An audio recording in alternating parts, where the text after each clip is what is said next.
Okay, welcome to another amplifier repair live stream. Now that's the reason that this video is so long. If you're not watching this live, if you've clicked this video just from my YouTube page or from the search results or recommended videos, then yeah, the reason this video is so crazy long is because it is a completely unedited, full live repair of this Sundown SCV-6000. So feel free, I mean I probably is not going to have time to edit this video, so feel free by all means to skip through the video and find the bits that you want. If you're watching live, then ignore all that, and hello guys, good evening to you. We have Speaker Freak in the live chat straight away, Bass Starlet, Boost the Bass, Bass Head 30, Jesse's bang on there straight away, and Hong Bitter, eyes again. Now these guys, so it's already about 11:15 in the UK, so most of the viewers for this live stream are going to probably be from overseas, mostly stateside and other places quite far away from me. So let's have a look inside and see what we've got going on in here for this one, this repair this evening. So the Sundown has received some interesting kind of media exposure recently with Big D Wiz, and yeah, I think everyone was kind of losing their shit over nothing. The biggest thing about that comparison with the Orion is that people couldn't get into their heads, or like they couldn't. They kept forgetting maybe, or they didn't realise that the Orion was actually rated at 12 volts and the Sundown was rated at 14 volts. That's why the that's why the Orion needs so much more power than the Sundown, because it's actually rated for more power. It does more than the Sundown because it's rated for more power. It's like comparing a 4K amp with a 6K amp or something like that. It was not a fair comparison, but just because the Orion is called, its name is based on its 12 volt rating rather than its 14 volt rating, it made it look like a much better amplifier. That being said, I do agree that the Sundowns are nothing special, they are very generic, but they are very well built nonetheless.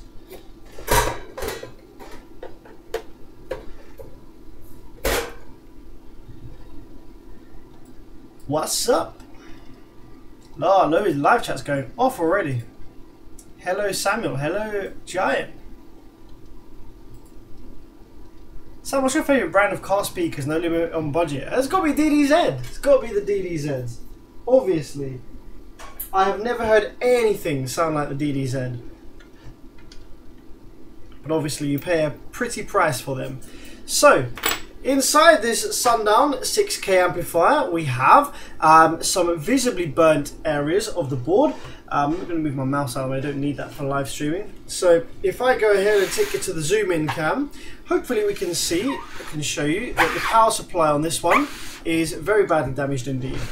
So over here, so yeah, power supply FETs, as you can see, typical power supply failure there, where the FETs have shorted and the battery, the car battery has just cooked the FETs. Where's my zoom in? Here we go. So you can see there we've also got a broken FET there, one that's broken in half, and a bunch of these ones are all scorched. So yeah, pretty typical repair on this one with the power supply. But what killed the power supply? I've actually already inspected this one, so it's cheating slightly. But if I go ahead and take my multimeter on continuity setting, we can see over here on the output section there are a couple of blown FETs. Oh, with one FET that I've actually already removed from the board. Yeah, I removed these FETs already. So there was one single blown output FET. So just this one tiny little blown output FET caused all of that obliterated power supply to happen because the amplifier's protection circuit didn't kick in, or it actually probably did kick in. Well, an interesting thing happened with this one, right? So this customer that this amplifier belongs to, he just had a big, beautiful system installed. One of the best guys in the UK built him a phenomenal tunnel build using, I think it's 6 or 8 15s in a tunnel configuration, and it looks absolutely amazing, and it's probably going to sound great as well. However, this builder, this fabricator of enclosures and car audio sex and porn, unfortunately he is not so good on the wiring side. and he actually wired the subwoofers up completely wrong, and they were presenting a direct short circuit to this amplifier. So what has happened is that the amplifier has seen a direct short circuit. It's blown a single FET and probably got into protection and made some funky noises from the back, and the customer has gone, I'm not getting any bass. Why am I not getting any bass? Nothing's coming through there. So he's turned the ignition off, and then he's turned the ignition back on again. So the short circuit is already present on this amplifier in the output section. The amplifier has tried to fire up again, and there is a small delay on the protection circuit for the power supply, and that is in order to charge the rail caps. So when the amplifier is fully functional, the capacitors will be empty, so they will in effect be presenting the power supply with a dead short circuit for a fraction of a second, and I literally mean an absolute fraction of a second.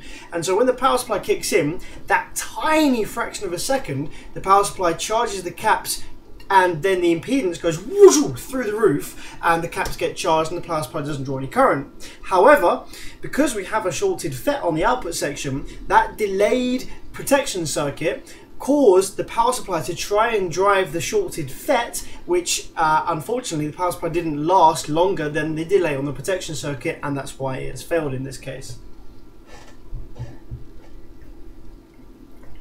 Can we see this build anywhere? Good question. Once I get into this repair, because I want to try and crack on with this one, I'll see if I can find some pictures of this build somewhere.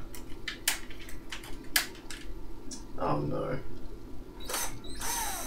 This thing keeps desoldering itself inside, very annoying. Right, so yeah, I'm just going to go ahead and take all these MOSFET clamps off, because we need to take the board out of the case on this one. Absolutely need to take the board out of the case here, so let's get cracking with that.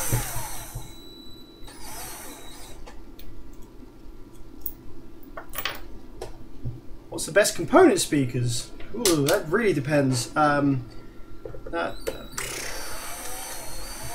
I mean, if you really want to go crazy, you can laugh off car audio completely and just put some really proper high-end hi-fi drivers in your vehicle.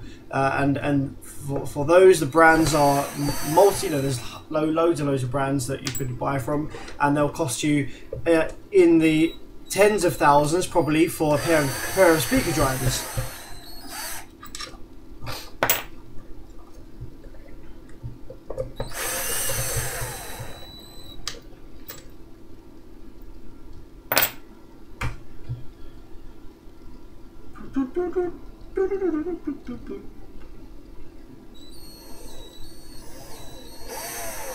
JBLs, the cheap ones, do have a tendency to sound bloody nice, I have to admit. JBL stuff is really good value all around, actually, to be honest. Their amplifiers are fantastic and they're really cheap. The component speakers sound great and they're really cheap. The subwoofers sound great and take a shit ton of abuse and are really cheap. JBL are definitely the kings of the budget boom.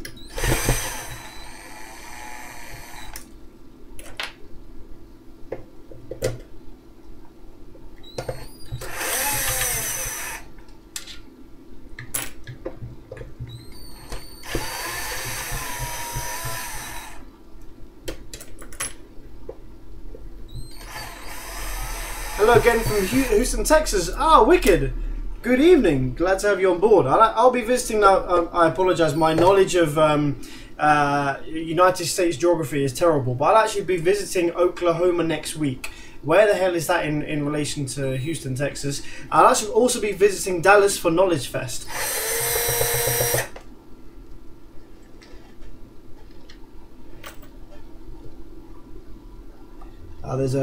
From memory, there's a crap ton of screws on these boards, but maybe not as many as I thought.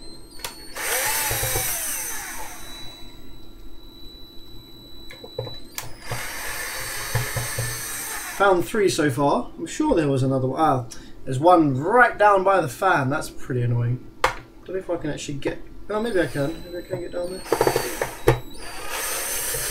There we go. Okay, cool. Anywhere else on here? I think we have got all the screws. Cool.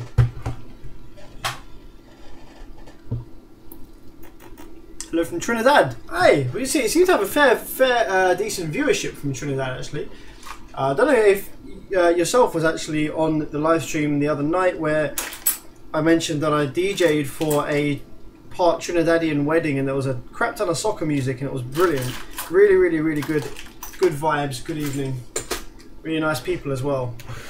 Trinidadians are crazy peoples. Evening to Joe. How's it going, buddy? And we have Tennessee locked in. Oklahoma is about 6 hours north of who's. Damn, 6 hours. That's the difference in size between the States and the UK. So a 6-hour drive in the UK is kind of like getting on for one side of the country to the other.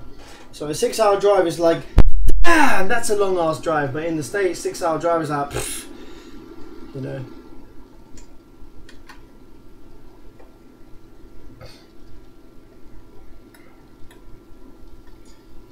I feel like I can see thermal paste on my face.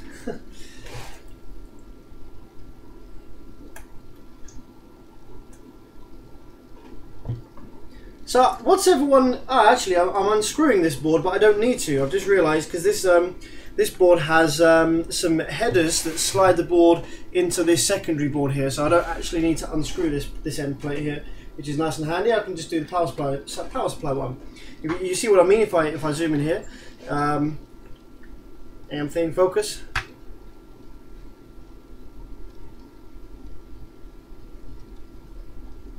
Damn, this is really having a hard time. So yeah, this has actually got some slide-in headers here. So I was unscrewing this plate, but I really don't need to bother doing that anymore.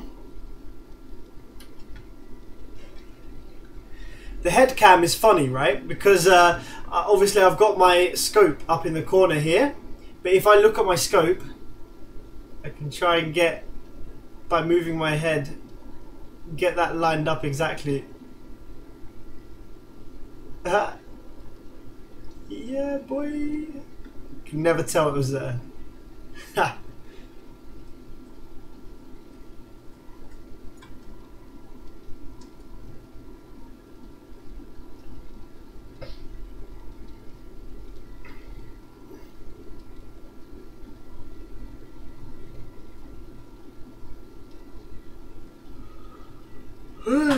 Okay. Let's get the other one.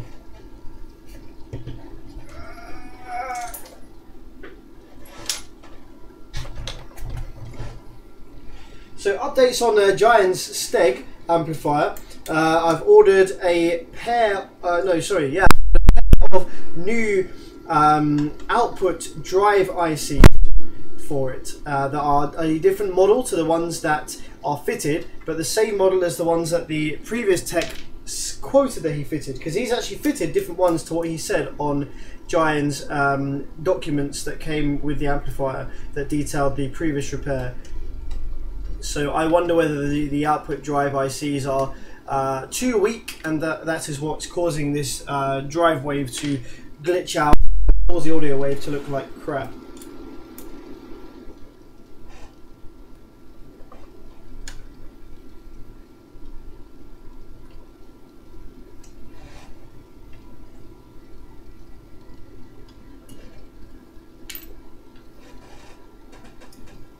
So in the live chat, what's everybody's opinions of Sundown Audio?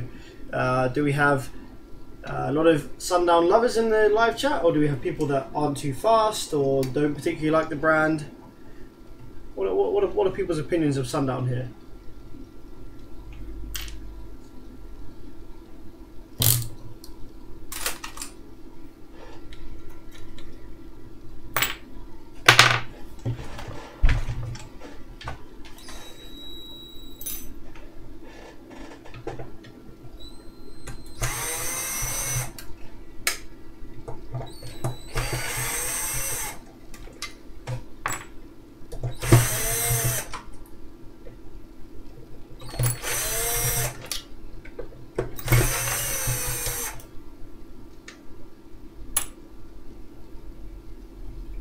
Great subs, generic amps. Yeah, Giant, I share a similar opinion to Giant. I'm not that keen on their subs though.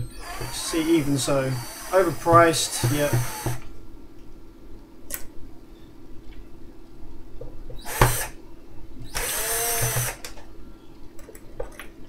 The thing that I've just never liked about their subs is they never sound musical to me. They never sound like they can produce the faster paced tones. Like, to me, listening to a Sundown, it sounds smooth. Don't get me wrong, it sounds really smooth and really deep. But it almost feels like a lower bit rate to some other subs. Like, you lose lots of detail in the bass line. It smooths it all out. It's almost like turning up a picture on high contrast. It looks kind of great, looks kind of cool, and all the colours look like really bold and everything, but you lose like the subtle details between the colours.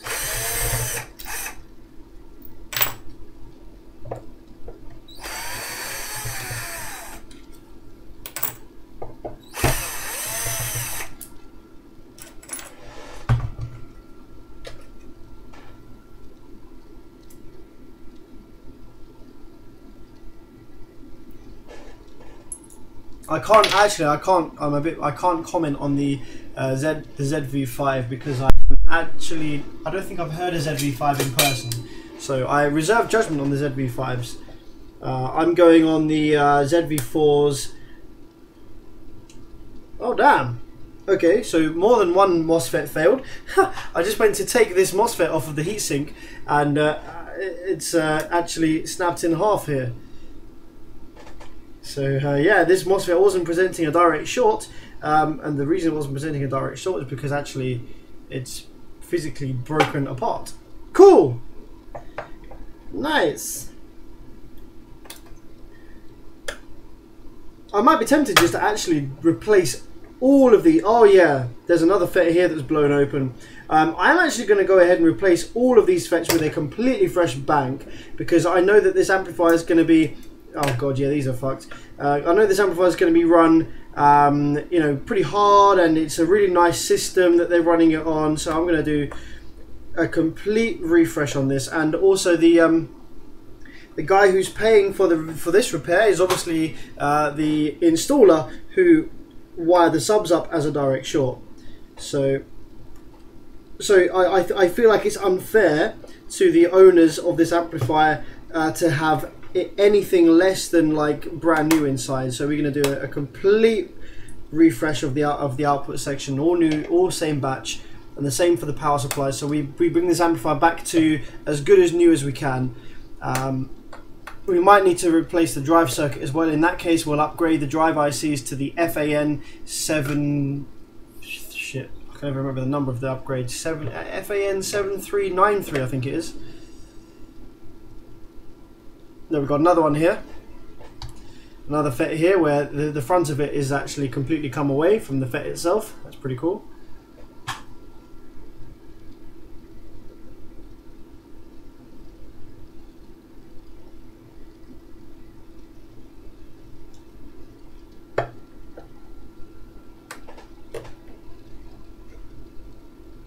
Sounds like your mic is peaking out or grounding on something. How's the audio for everyone else? Is it crystal clear, or is there something wrong with it?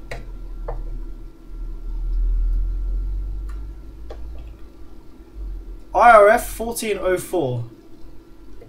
The 1404s are what the Taro amps uses. And also Stetson used 1404s as well, I've seen. If I was going to upgrade the power supply FETs, I'd probably use IRFB 3077. They're a little better than the 1404s still.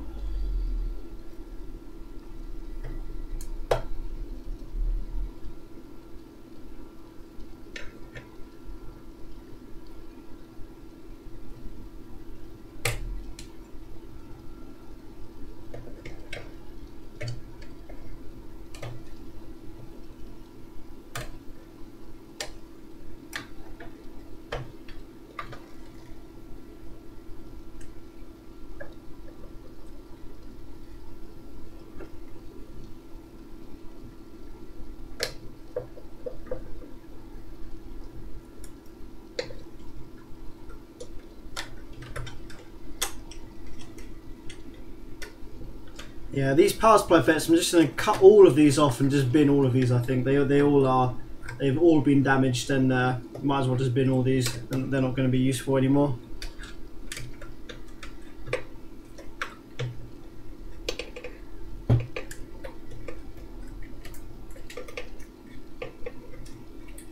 This one here looks like it was actually possibly snapped off the board already anyway from vibration. Yeah. So the amplifier already actually wasn't perfect. The amplifier already had a power supply MOSFET, and this isn't heat related. It hasn't happened at the time the amplifier blew. Maybe I can do it. Actually, maybe I can do it on my zoom-in cam. Maybe the zoom-in cam will work best for this.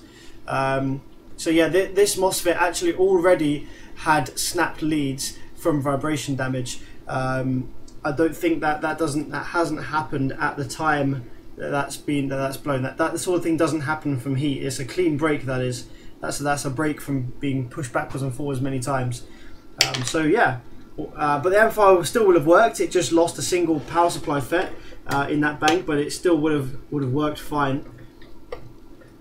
Losing a single power supply FET isn't the end of the world for this.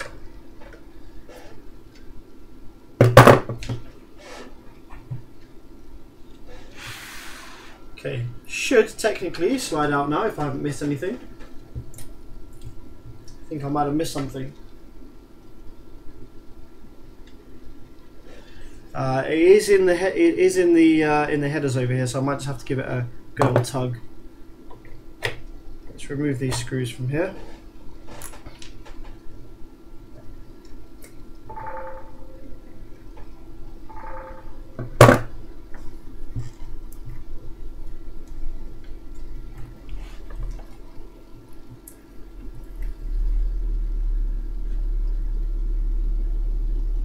Can't see any more screws anywhere.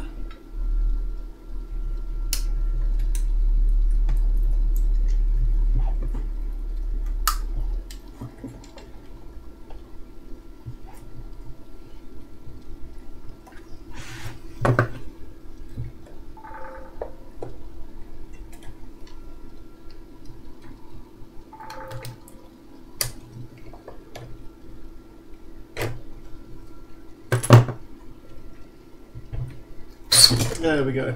There was one of the screws which I undid was just catching there. Cool. Let's pull this all the way out then.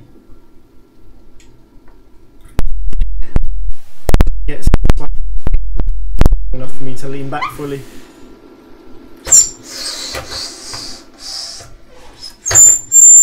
Ooh, that ear-piercing sound. Cover your ears, RIP headphone users.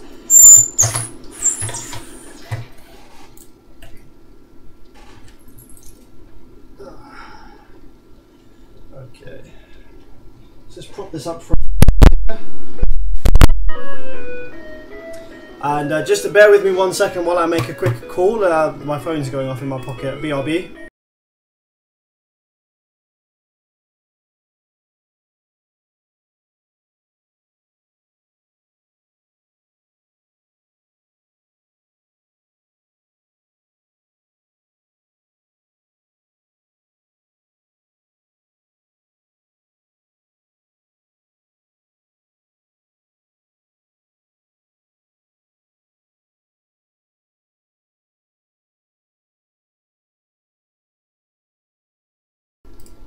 Yo. Okay, sorted. So someone's saying that the mic messes up whenever I move my head cam wire. Yeah, that's because the connection into the back of the PC is actually dodgy. So I should probably sort that. Lots of crackling when you move your head cam. Okay, let me see if I can just sort that real quick.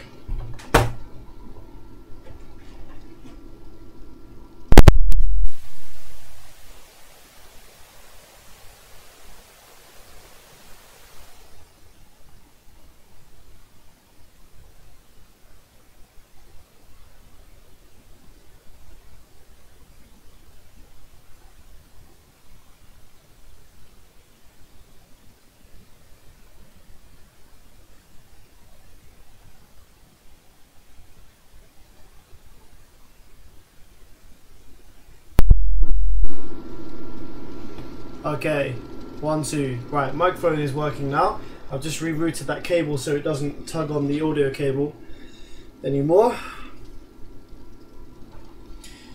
Yeah, that should yeah, I'm tugging on the cable now. I don't think it's crackling anymore, so hopefully that's alright.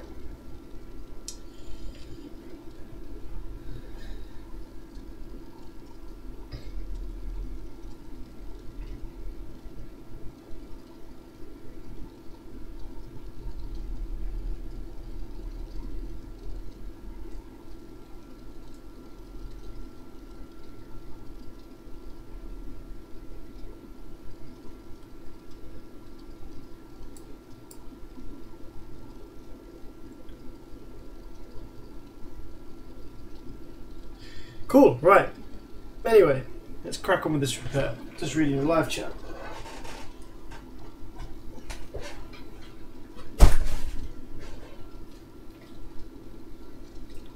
So the power supply is completely fucked on this, so let's just get these out of the way and cut all of the power supply FET legs off and desolder the whole of this stuff over here. Now the head cam is now frozen because I unplugged it, so I might just need to reset this one.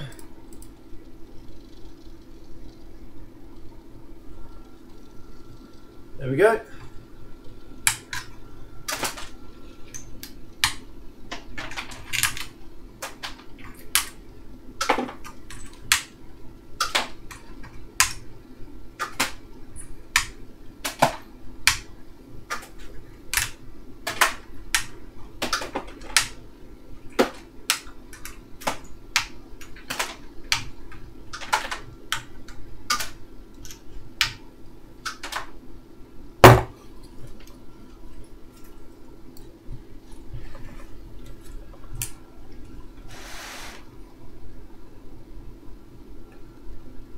Oh, this one was snapped as well.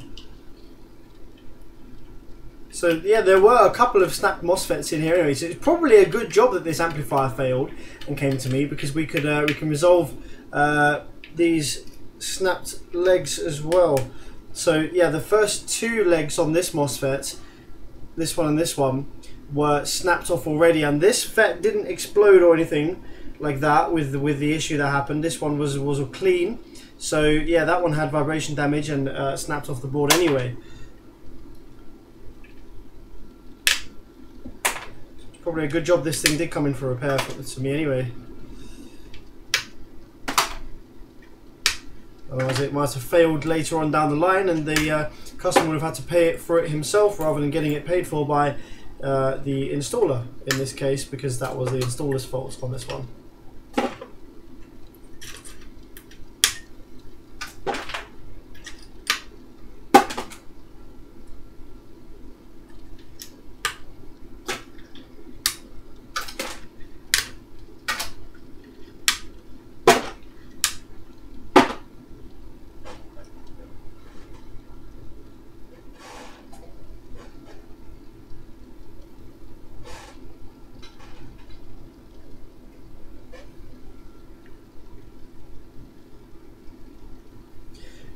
Just out of interest, did anybody recognise my ringtone earlier? I'll be impressed if anybody recognised my ringtone. What was that from?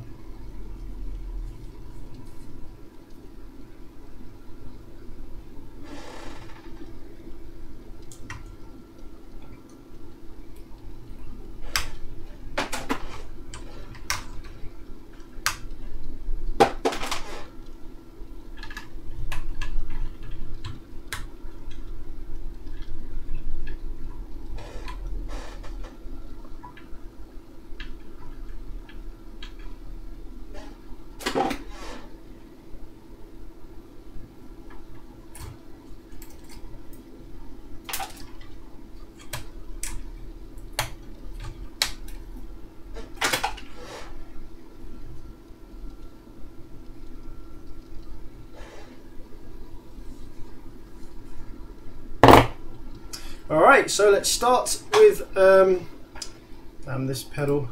Let's start with getting rid of all the legs then on the power supply. So for that, we're just going to turn our soldering iron on, and obviously we cut the FETs off, so we need to just get some tweezers and heat each one of these pads up and just pull each of the legs out. And that's a much easier, well, I say it's easier, it's a safer way to remove a lot of MOSFETs like this that you know are already dead, because when you heat the 3 legs together, there's more risk of pulling vias out or damaging the pads. Whereas if you're doing it one leg at a time, because you've snapped the FET off already, then it's much better and safer on the board. There's much lower risk of anything bad happening with the vias like that.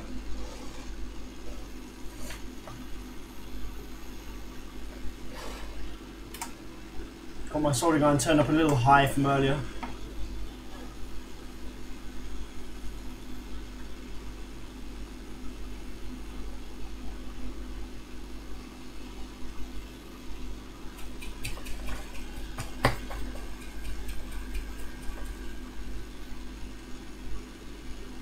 I'm interested, did Jacob actually comment back again after D-Wiz tested the second amp that was sent to him? Because Jacob commented on the original video, and he said that their amplifiers all make overrated power. And then obviously when the second amplifier was tested, it showed that it, again, didn't make overrated power, but it made pretty much bang on the nose rated power. So I'm interested whether Jacob made any more comments in light of the new video. I didn't actually stick around to check the comments that frequently.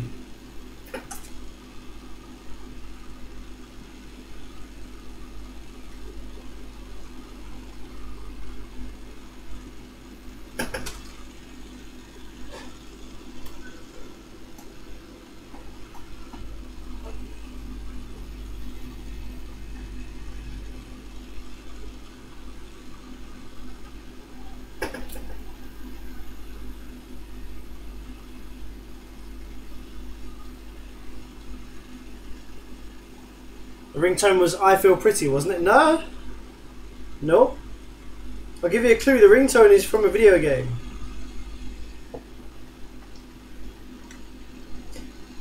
But to be fair, it was only a very, very short clip of it. But if any of you are or were interested in this video game as much as I was when I was a kid, you will instantly recognise it. Like, the second it went off, you would have been like, holy shit, I know what that is.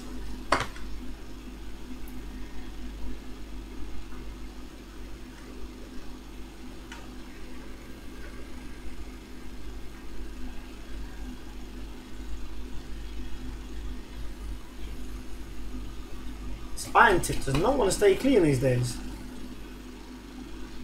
Not sure what I've done differently to it, but it just does not want to stay clean.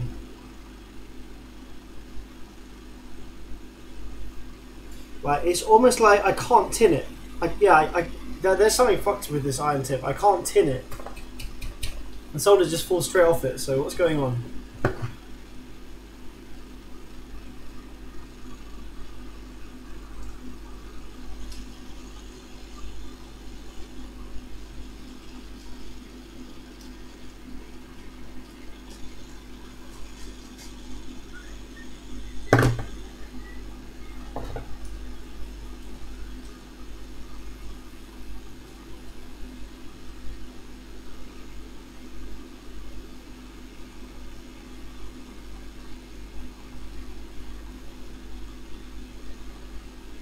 I'm just trying to scrape off. There's a ton of black crap all over it. I think it must be solder flux from something I was doing the other day.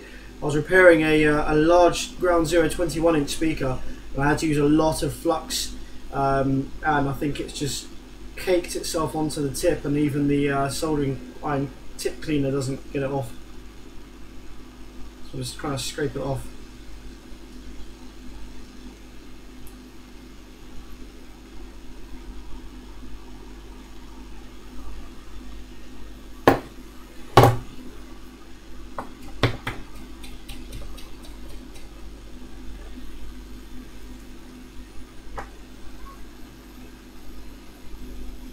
It's better, but it's still not really tinning. The solder just wants to come flying straight off the nib. Very frustrating. Oh well.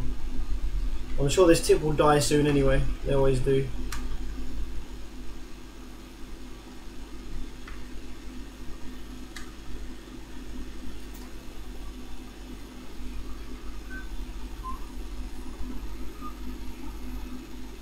Tips have a special coating that the solder adheres to. The solder doesn't stick to the core. So this has probably been rubbed down to the core then, isn't it?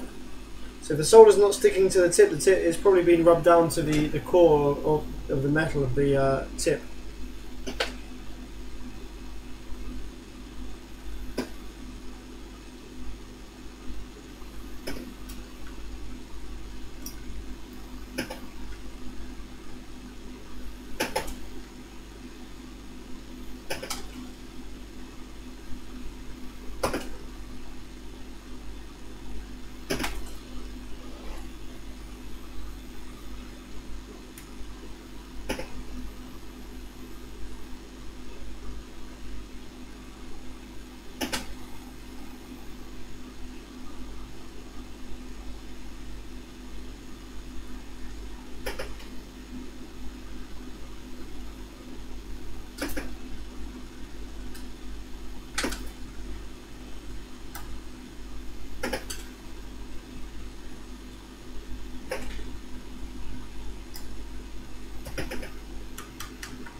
Oh, Jesus.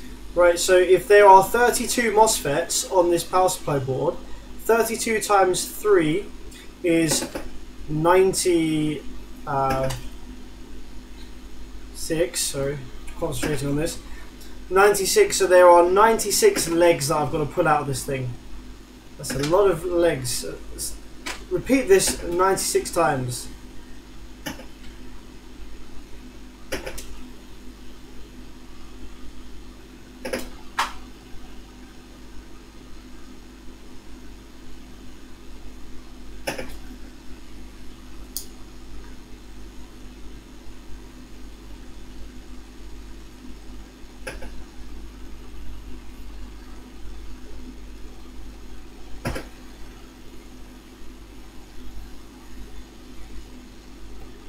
You should place a low power laser pointer so you know where it's pointing. That's a good plan. That's a good idea, Nicholas.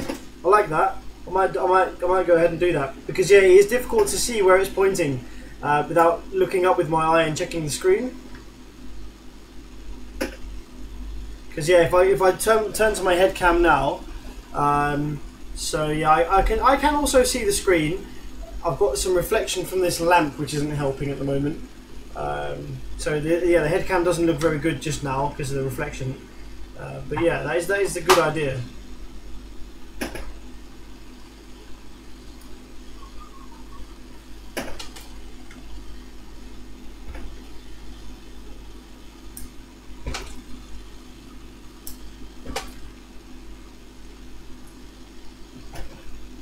Nicholas, many people have been calling your name actually. During, what was it? I think it was last week, we were doing a repair of the Steg amplifier for Giant, and oh man, that's got some fucking headache of an issue. It works until you drive a load, then it loses the top half of the audio wave, and the high side drive gets hot as fuck. No, we tried all sorts of things, but people were saying, oh, Nicholas would know what to do. Nicholas should be here. Blah blah blah blah. So that's pretty cool. And now he's here. Now you're here. So maybe if I fix this in good time, and if Nicholas sticks around, maybe we'll see if we can get the opinion of a pro on the Steg and see what he thinks. Because Nicholas has much better knowledge about this stuff than I do.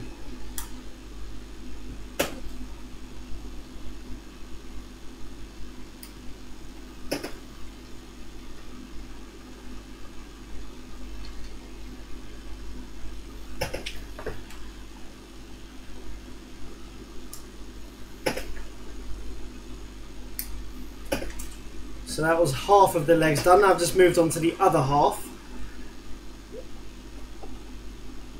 What's 96 divided by 2? Got 45. So yeah, I've probably got about 45 left to go now because I've done a few.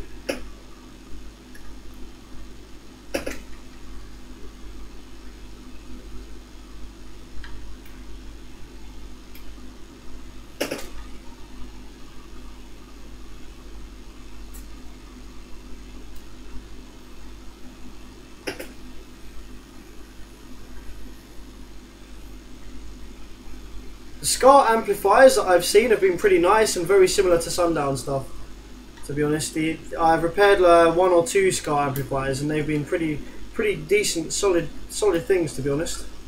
Oh no, that's Shock. Oh no, I'm getting confused between the 2 brands. I don't think I've actually ever seen any Scar stuff.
So under no load it's okay, and under load it has an issue on one side of the output drive.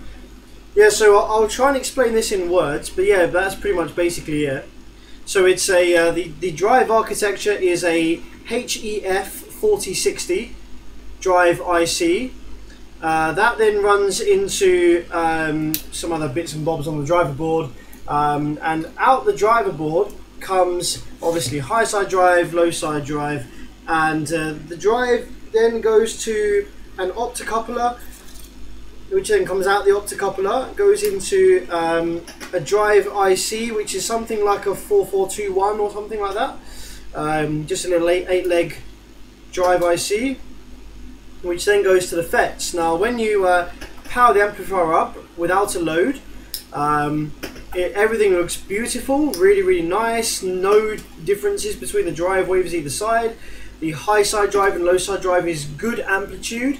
It's a good strong signal. It's not like weak in signal, and the drive signal doesn't actually weaken. It doesn't lower it in voltage as you drive a load on there.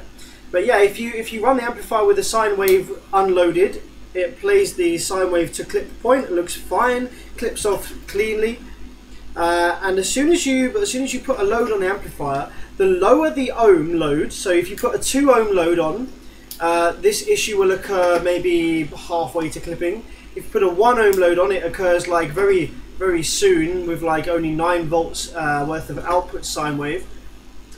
And yeah, basically the issue is the amplifier, you increase the amplitude of the sine wave, which looks fine. It gets to a point, and then the top half of the sine wave, basically it sort of clips off, but it clips off very straight with almost like a sort of bounce either side. So it's sort of like you get a straight line at the top of your sine wave with a little sort of spike either side of the straight bit, and the high side FETs get very hot very quickly, and the amplifier draws excessive current, but only when the drive drops out. So yeah, when it reaches that point where the issue happens, excessive current is drawn, high side FETs get hot, and the audio wave looks like crap. So far I've tried changing the HEF4060, I've tried changing a couple of the small 8-pin amplifier ICs on the driver board. I've tried changing the output FETs were actually too low a voltage. The previous technician had fitted 150 volt FETs, and the rail voltages were plus minus 76 volts.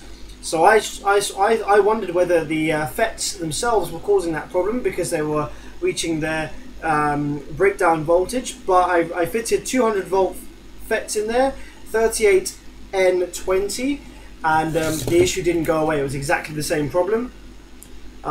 So yeah, I've basically checked the whole board. Everything seems fine on there.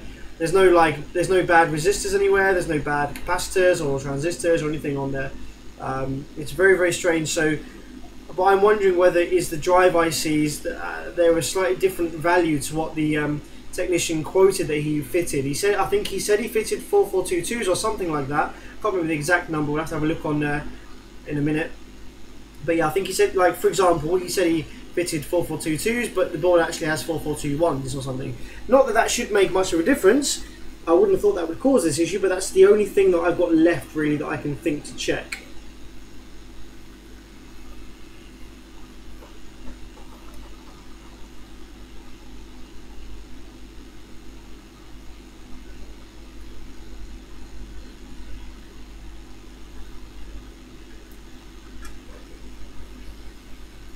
Okay, let's suck the holes from these solder pads. Beverage, is it a full bridge or half bridge? Self-oscillating or waveform comes from a microcontroller? Yeah, oh crap, is it a full bridge or half? It's a half bridge, and crap, what's the HEF4060? Is that self-oscillating? That's a good question. It doesn't come from a microcontroller. No, it must be self-oscillating. Yeah, the HEF4080 is a self-oscillating amplifier setup. Yeah, pretty sure it's self-oscillating.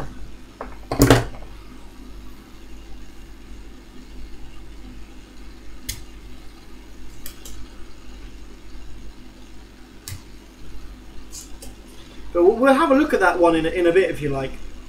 Once this Sundown shouldn't take too long. It's pretty much just a power supply, general repair, and then the output section. I'm hoping the drive circuit is okay. We can just move on relatively quickly with this. Then we can see what good old Nicholas thinks of the Steg.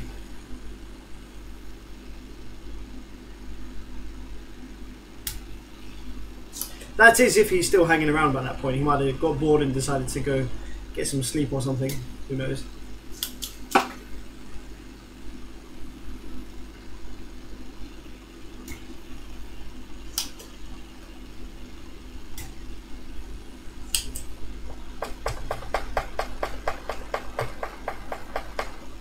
Does the switching frequency change when you get the problem? No. What happens when you view the switching waves on the oscilloscope?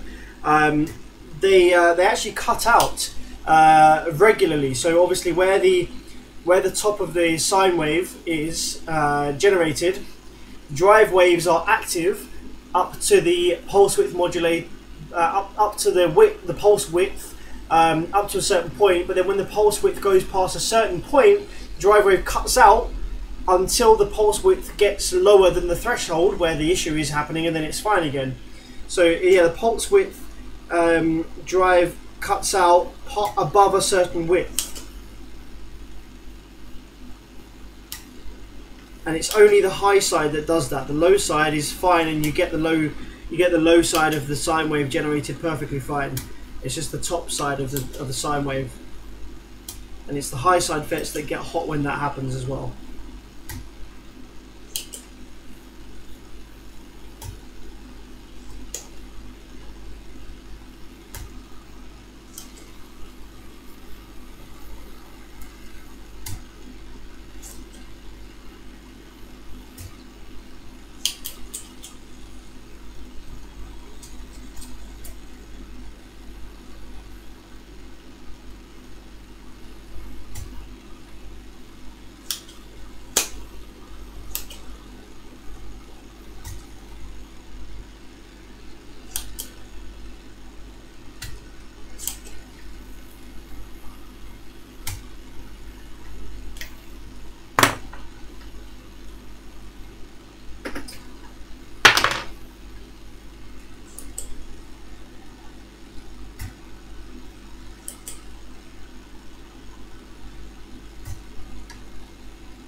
Sounds like overcurrent protection is triggering. That's interesting. So if that was the case, would the protection LED on the light flicker as the issue happens?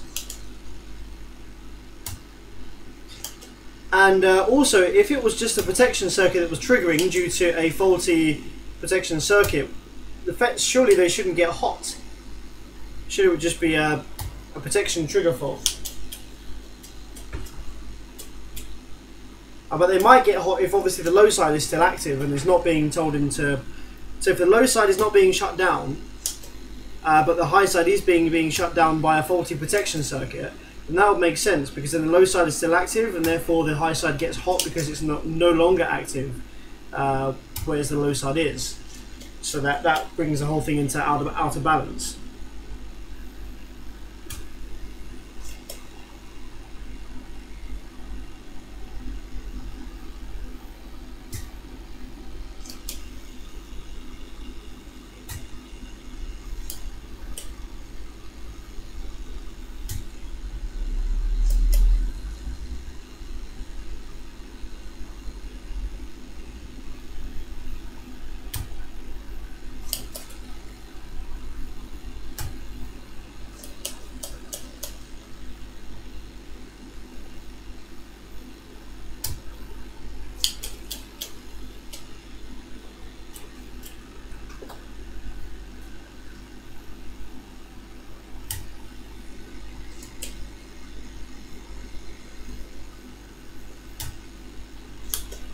Damn, I hate this bit. This bit takes fucking ages, doesn't it? This sucking the bloody solder from the holes. I do want to try and get this one finished, like properly finished. And some of the live stream repairs that I do, I don't finish the amplifier fully. I just show you that it's fully repaired, then I go ahead and fit the rest of the FETs later on. But I do want to try and get this one done this evening if I can. So you're just gonna have to stick with me while I suck all the solder from these holes. Almost done one side. Let me do the other side. This is the longest bit, to be honest. This power supply bit is the long bit. So if you can make it through this bit without much going on, then that's cool. And then the interesting stuff will happen once the power supply's back up and running.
Now the Sundown 6K, this amplifier here, is quite popular in the UK because it is just the right amplifier power for a specific competition class that we have in proper droppers. So in proper droppers competition format, there is a walled 6K format class, and obviously having a power limited class, people are going to try and do whatever they can to get the most power from the limitations of that class rule. So the maximum amplifier power you can have is a 6K at 14 volt rated amplifier. So that means you can't use a 6K at 12 volt amplifier. It has to be 14.4 volts. So yeah.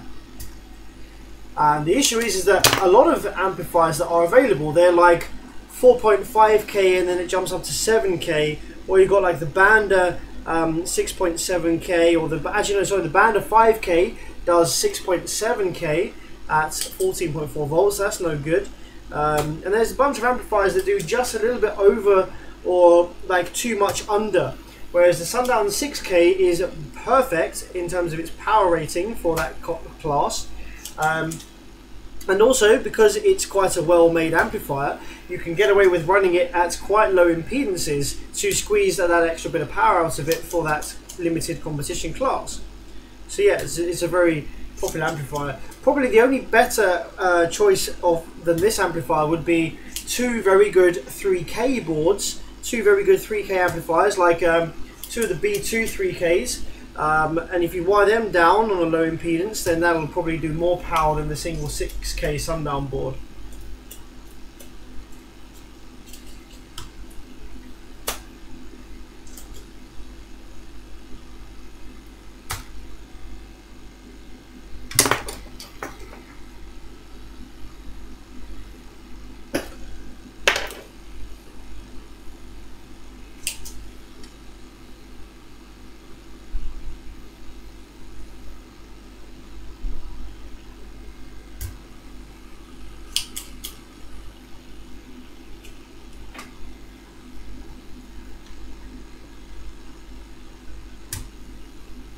Okay, almost there. We're halfway there on this last strip here, and then I can check the drive waves, fit new power supply FETs, and then we can sort the output section. And then we can move on to the steg, and hopefully Nicholas will have some wisdom for us with that one. It's very strange.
Strictly Amps, how's it going? Good evening, buddy. Yeah, just doing this very long, annoying, boring desoldering on the power supply section of this Sundown amplifier, so apologies, this is boring as hell, but we're almost there. We've got two more FET pads to go, FET locations to go, and then we can do the drive circuit, and then put some new FETs in this, move on to the output section. That's where all the fun stuff is.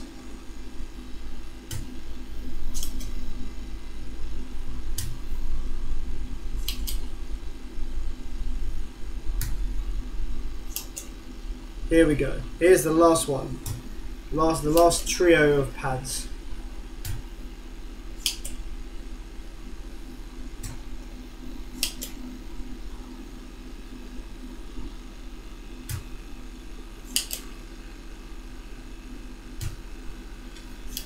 Phew!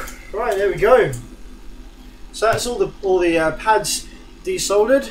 So what I'm going to do is I'm just going to make sure we haven't got any solder bridges on this side of the board between any of these pads, because we're going to fire it up and check the drive waves to all of these banks. So I can't remember how many transformers this has on it without looking again on the other side of the board, but each transformer needs to have a push and a pull FET on it in order to drive the transformer properly. So with the minimum amount of MOSFETs that we need to get this amplifier up and running will be the amount of transformers times 2. Okay, no solder bridges on the back of the board, so let's flip her over and let's make sure there's no solder bridges on this side of the board either. Now these TO220 FET locations are quite susceptible to solder bridges because they're very close to each other and the solder pads are generally quite thick.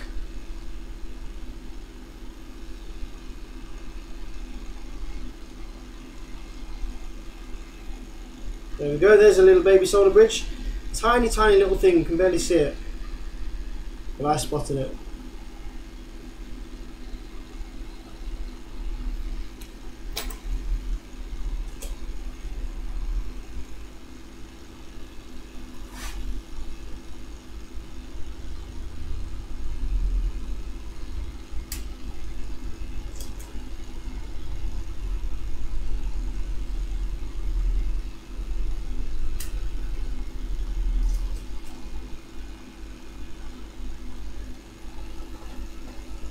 Solder bridge over here as well.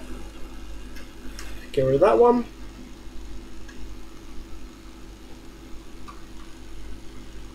Big stained cast bit of solder over here, just kind of laying on the board over here. Get rid of that.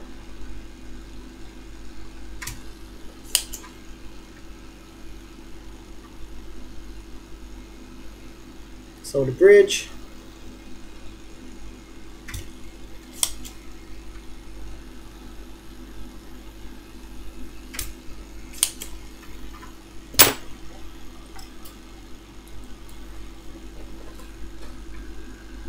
This damaged soldering iron tip is really starting to get on my nerves. It's really not, because it makes a very poor thermal contact to the pads.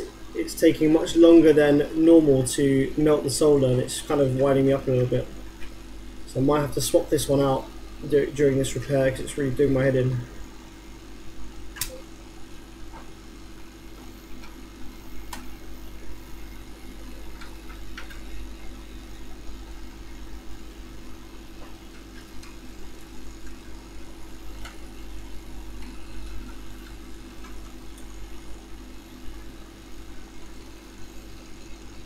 Cool, right, I think we're good. No solder bridges anymore. Right, so let's power this up and let's see what the drive looks like then.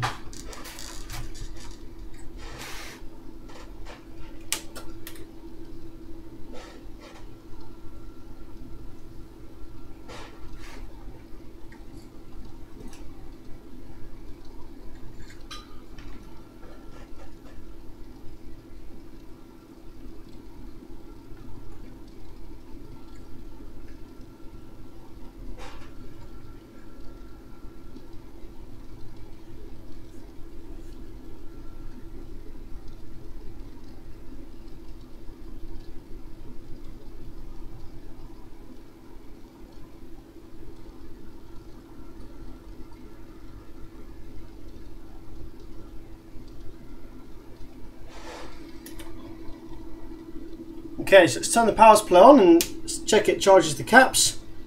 Okay, so there is still a short somewhere because it's drawing current indefinitely, which is really annoying. Where the fuck's the short then? I've just been through this goddamn thing.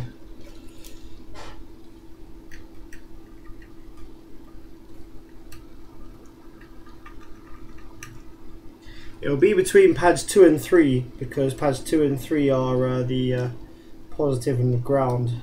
I'm just going to scratch my tweezers through each of these pads. Ah, there it is, the bastard thing. Oh, I missed that.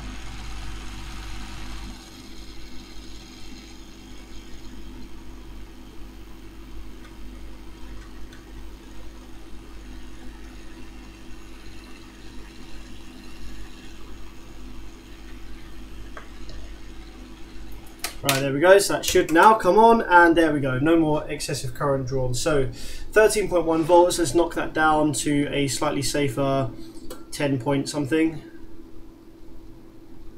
That'll do. And let's take our oscilloscope probes and let's see whether the drive circuit is intact on this one or not. I think it probably might be. There's a high chance that it will be fine because the gate resistors didn't get hit much at all.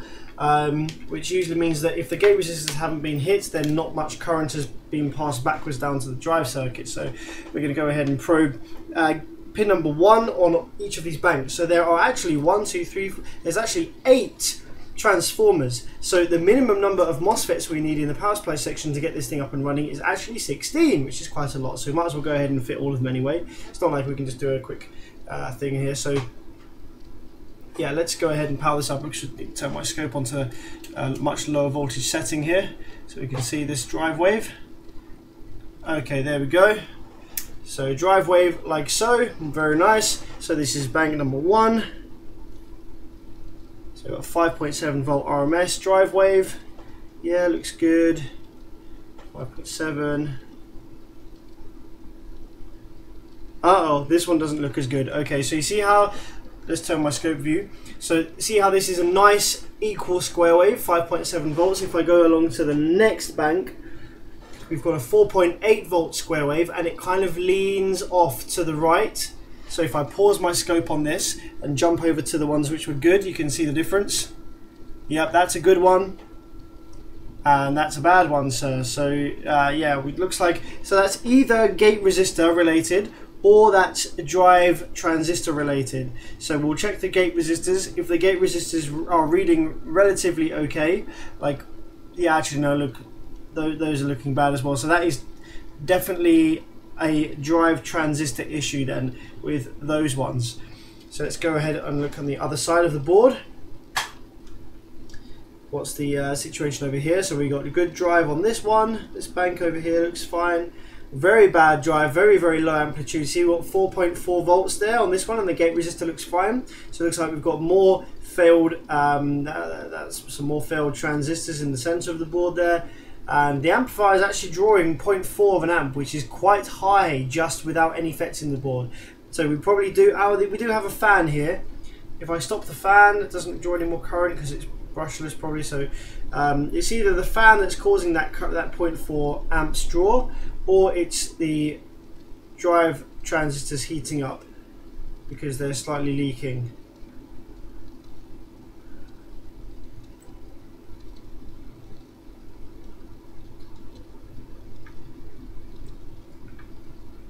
Got some good drive. So good drive on a lot of the other side of this board. But there are some drive transistors that are obviously faulty because the drive waves are not the correct amplitude and they slope off to the right. So we're going to have to...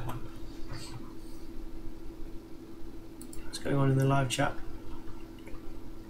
So yeah, we're going to have to replace the drive transistors as well. We don't need to replace all of them. However, it's quite obvious that they did get a hit, so it's a good idea to replace all of them. So in this board, the drive transistors are all here.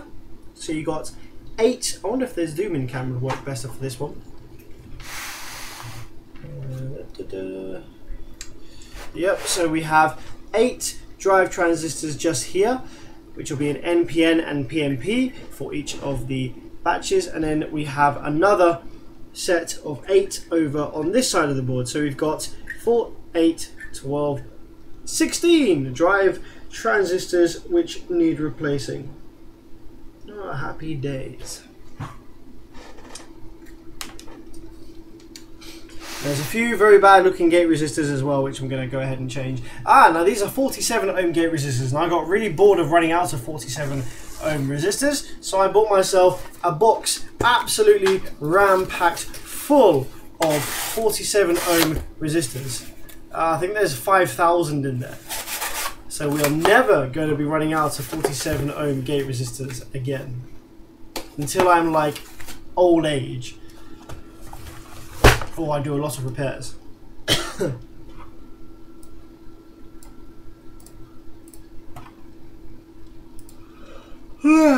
Sam, does the fan help cool the amp down much? In this case, no, not really. The fan in this one's not really doing fuck all, to be honest with you.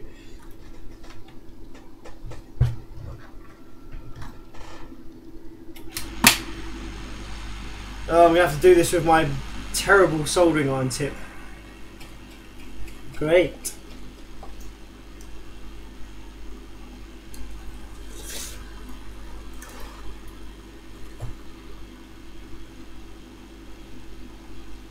The solder doesn't even melt on it, on the black part, it doesn't even melt on it.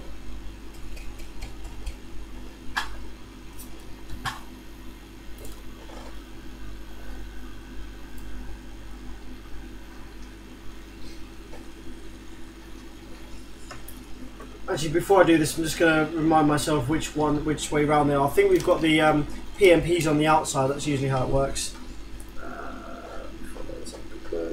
Yeah, PMPs on the outside and NPNs in the middle.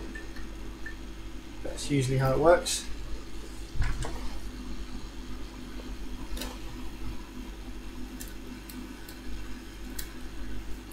Do you store your tip with a little bit of solder on it? Yes, generally. The reason that this tip is badly damaged is because I did a very, very nasty bit of work with it on a ground zero 21-inch subwoofer where a lot of flux was needed to bond the coil to the tinsel leads, and the coil was aluminium wire. So yeah, that's why the tip is now looking like crap, because it got ruined by doing that repair.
These drivers are actually very annoying to get out the board. I think I'm probably going to have to hold it up like this and pull from this side,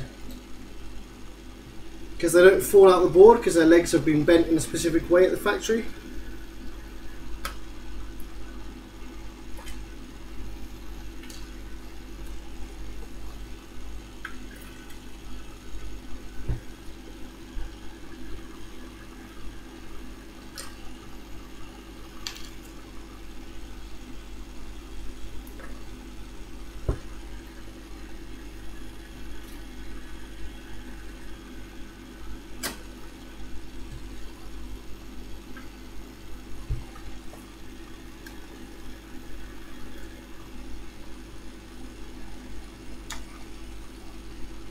Ooh, yeah, this one's got nice and hot. That PNP, it's always on the drive transistors. It's always the PNP drive transistor that gets failed, you know, in a bad way. It usually heats up and dies really badly. PNP doesn't often die in such a dramatic way. Maybe it goes leaky or something, but it's always a PNP that gets the real bad hit.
Our Sundown amp is made of high quality components. Sundown amps are made of the same components as every other amplifier.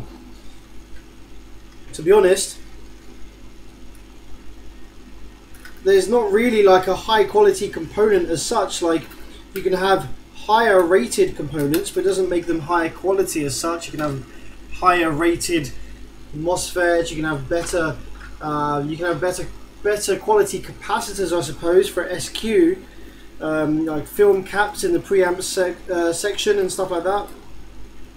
But no, not really, to answer your question. Sundown amps are just as generic as the next guy's amps, but the build quality when they're put together is better than others, so they'll be less susceptible to vibration damage, and they're generally built or designed with a bit of headroom in mind, so you can abuse them, and generally they won't die that often because they're kind of built with a bit of extra headroom, so that it allows you to run them pretty hard and they're not under too much stress.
Last one, then we have to suck the holes, then we have to put the new drivers in.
This is more a much quieter stream. I've not got a lot to talk about while I just do this multiple parallel MOSFET flipping solder refresh and all this crap. So this is definitely a more boring live stream. Apologies to you guys. If this is the first time you're watching one of my live streams, they're not usually as boring as this, trust me.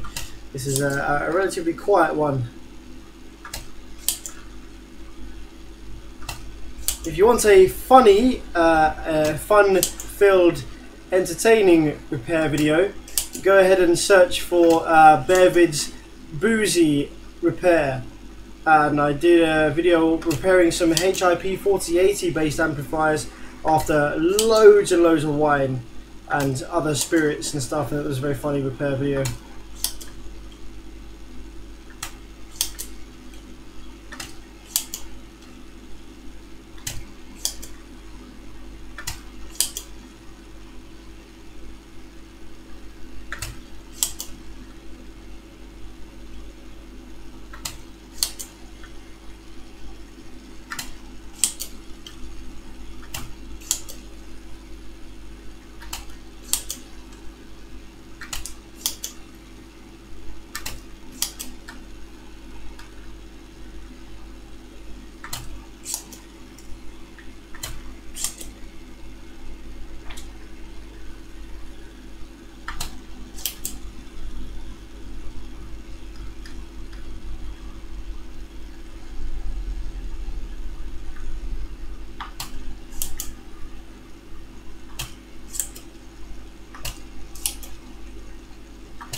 Anyways, what's the name of your video of the alternate SMD thing?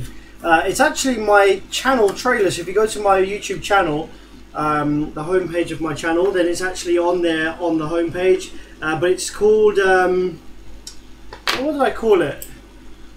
Just type in bare vids clipping detector, and it will come straight up.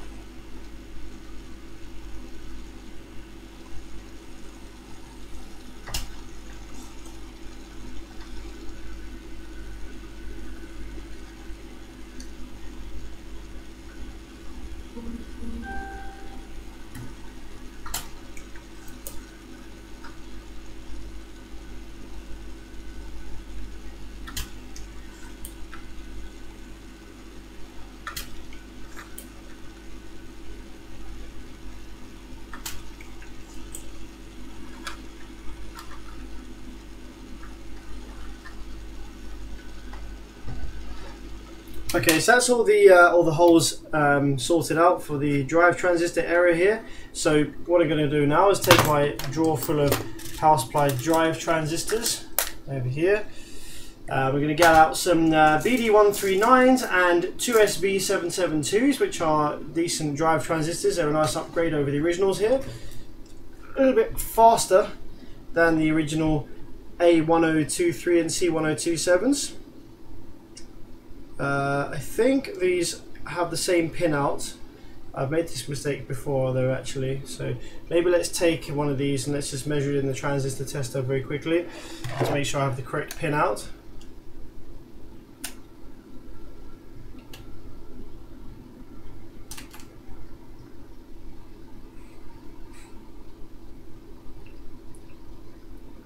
So we have ECB123, I think that's the same from what I remember.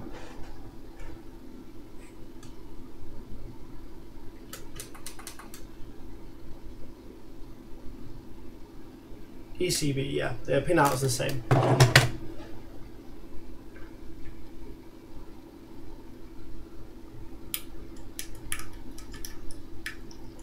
So we have the PNPs on the outside, which is the two SB772s. Why doesn't this go back in the hole? There we go. Yeah, PNPs on the outside and NPNs in the middle. It's an NPN sandwich. That's what it is.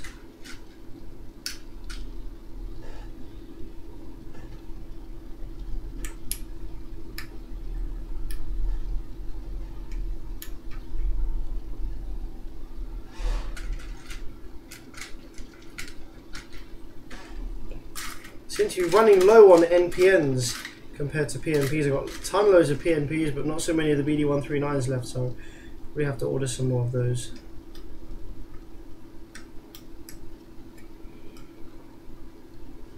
Question: what size DC power supply should I use for my room to supply about 800 watts RMS? Probably something with about 1200 watts worth of power, and you can work it out. What is 1200 watts worth of power at 12 volts in terms of current, just by using Ohm's law and a bit of maths. I'm a bit tired, so I can't be bothered to do that in my head just now.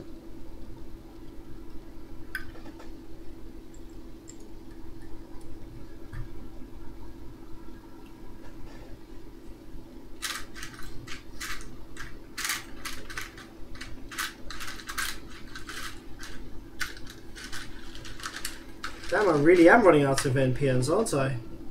Really struggling to find some spares now.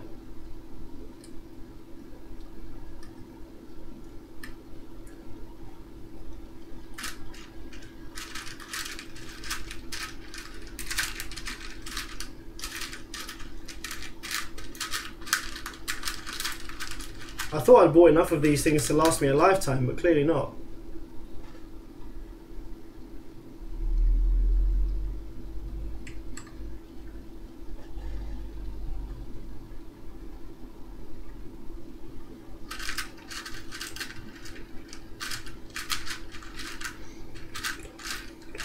Remember, when you're doing the equation to figure out how much current you need on a power supply, remember to factor in amplifier efficiency. So if you've got 800 watts RMS amplifier on the outputs, then it's going to need a lot more than that on the input in order to do the 800 on the output.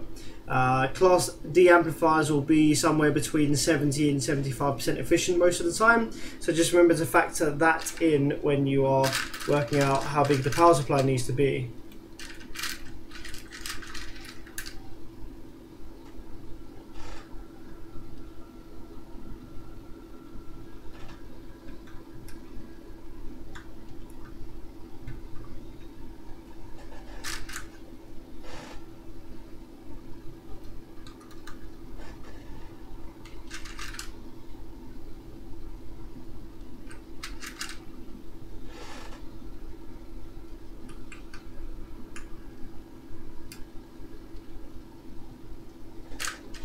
Okay, so now the NPNs.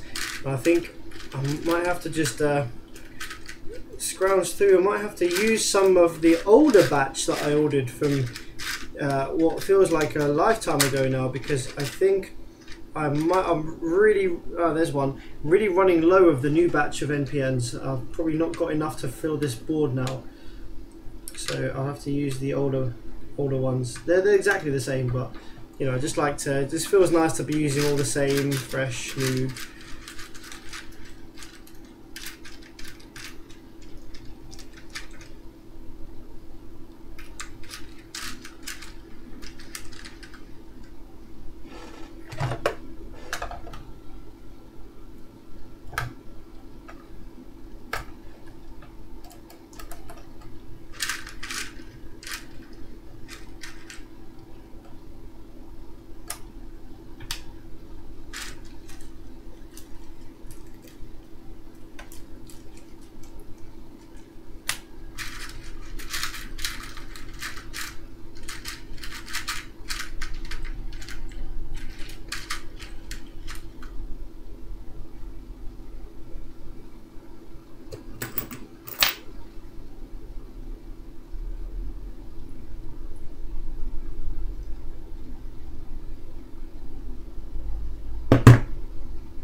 You can see at some point in the past, these ones, I was testing them in an amplifier and I flipped the legs round because the pin out was different with whatever I was replacing them with, but I decided not to use them in the end. So the legs are twisted round, so I'm going to go ahead and twist them back the correct way round before I put them in this amplifier.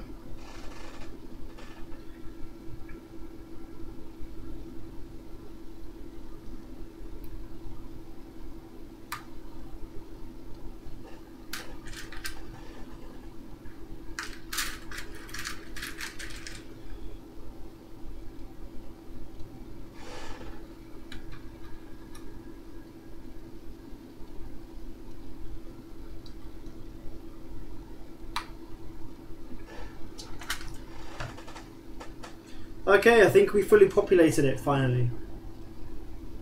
Just make sure everything's the correct way around because I'm a little bit sleepy just now, so make sure I haven't made any silly mistakes with the orientations of any of those. Thank you for the $1.80 to XZRRX. Thank you, my friend. Thank you very much indeed. Very kind of you, man. And do you know of an eBay seller who sells server PSUs which you can run up to 44? Or even 16 volts, and if so, could you send me a link?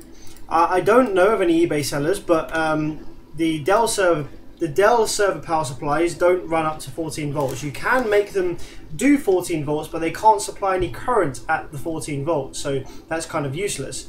The HP ones, which I can't remember the model of at the moment, but I probably will do a video on server power supplies soon. The HP ones can provide good current at the 14.4 volt boosted voltage. So the HP ones are probably the better ones to use. IBM also may do some power supplies which you are able to boost the voltage of, and it actually does current at that higher voltage as well. So yeah, there's a few options there for server power supplies, I think, but I can't remember the model of the decent HP ones off the top of my head just now. Now to make life a bit easier, I'm actually going to swap my soldering iron tip over to the thin tip just now. Oops, chuck that over there. It's probably dead now because of the filament. So I'm actually going to use my nice thin tip, which is going to make life easier in getting to these smaller legs, and also because this soldering iron tip hasn't been damaged, that'll also make my life easier.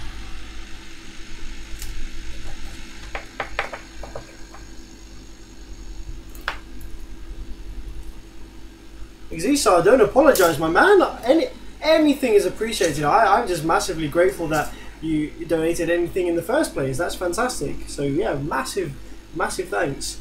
Doesn't matter how much it is, man. I don't expect any donations of any kind, so it's always a nice surprise when if something does come through.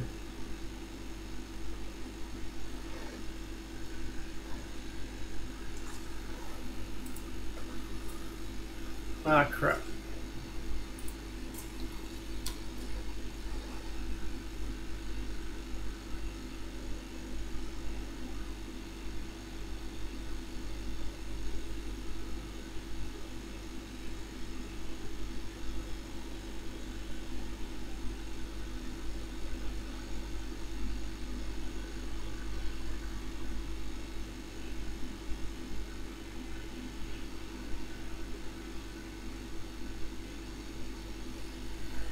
Fume extractor doesn't really work that great, does it? I might need to clean it out again.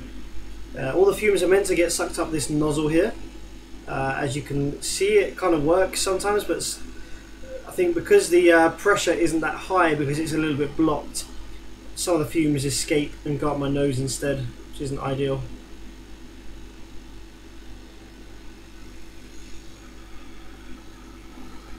Clean that toothbrush. Yeah, that goes in my mouth every day. No, I'm kidding. It's dirty because of all the cakes I eat.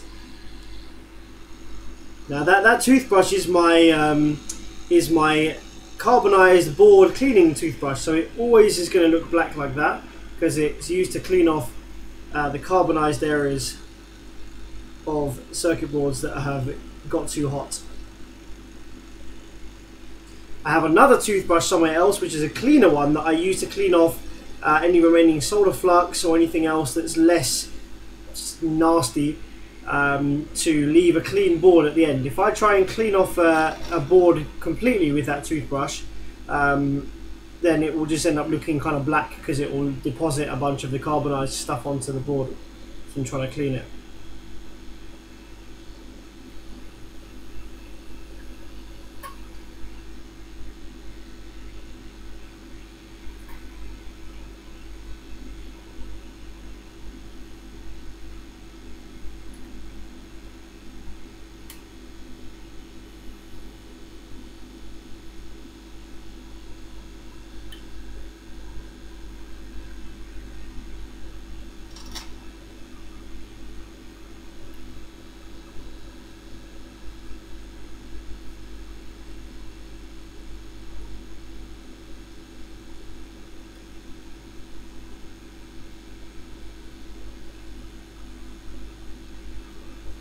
Okay, we're all soldered in that side.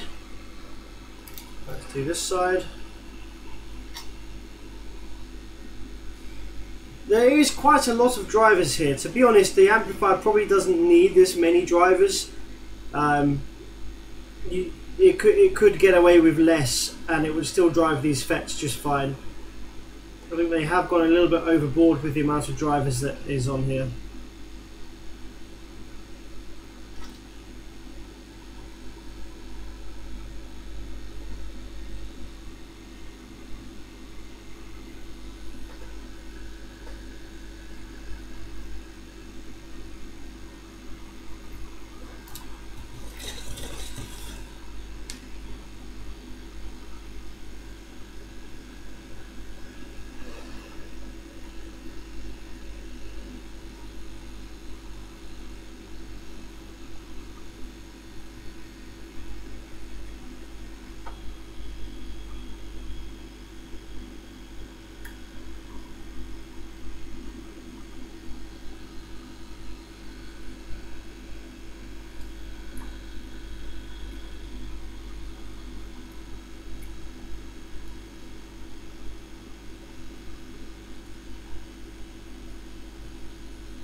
The soldering iron tip is easier, but it's much slower. Much slower. I have created a solder bridge just there, so I'll sort that out in a minute. Much less thermal mass on this tip, so it takes longer for the solder to seep in and to the via.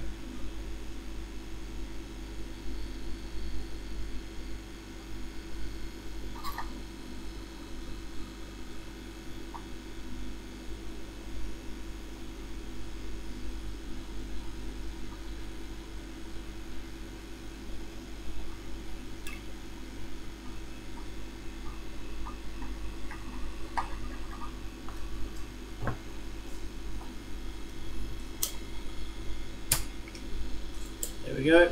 Let's get rid of the bridge. Okay, cool.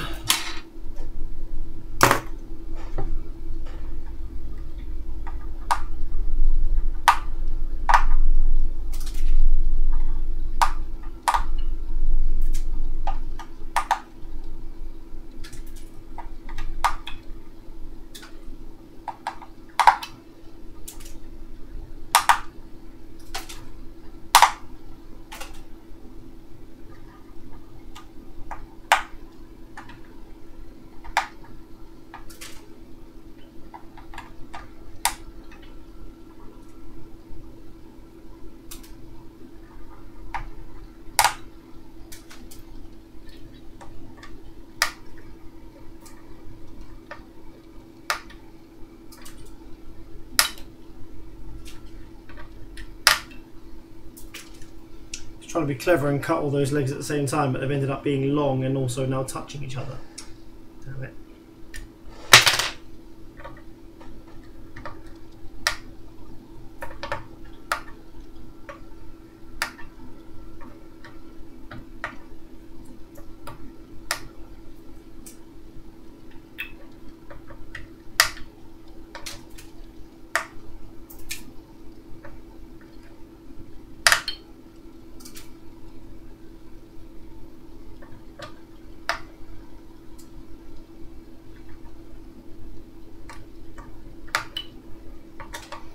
Problem is, the power supplies that the technicians generally use, they are good because they're adjustable and that they have a current limiting circuit, but they generally aren't actually that powerful. They don't generally run up in excess of 150 amps, which is what you need to run a decent car amplifier off of the thing at full output. Like, so I've got, like, my bench power supply here actually is a pretty high current model for the thing. It ranges from 0 volts to 16 volts. I can get, I think, 18 out of it sometimes, and it ranges from 0 amps to 20 amps, which is actually a very high current range for a desktop power supply. So pretty decent, but most of the big ones that look a similar size and view to the oscilloscope, most of those actually only run up to sort of 5 amps or so.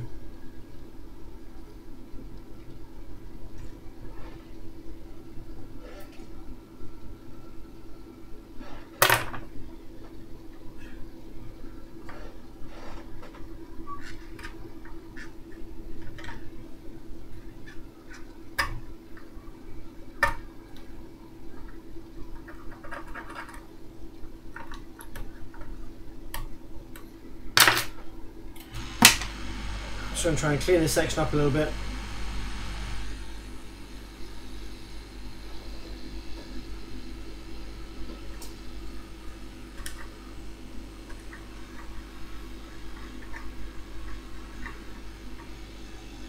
There's a lot of solar flux here, so I'll give the board a good clean with the cleaner toothbrush once I've finished.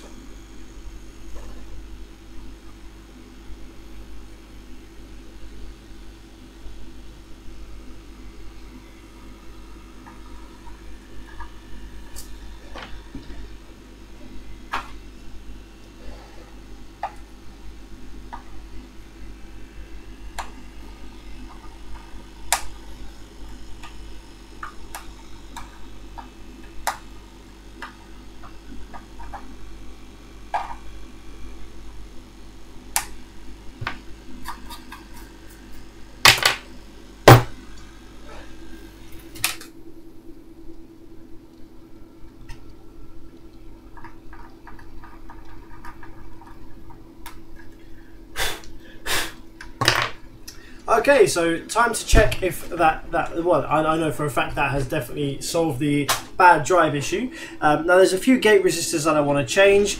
There's a few over here that are looking pretty bad.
Okay, the rest of those are fine, they just got covered in a bit of soot from the FETs, which we'll clean off in a bit. So that's 2 gate resistors that I'm changing here.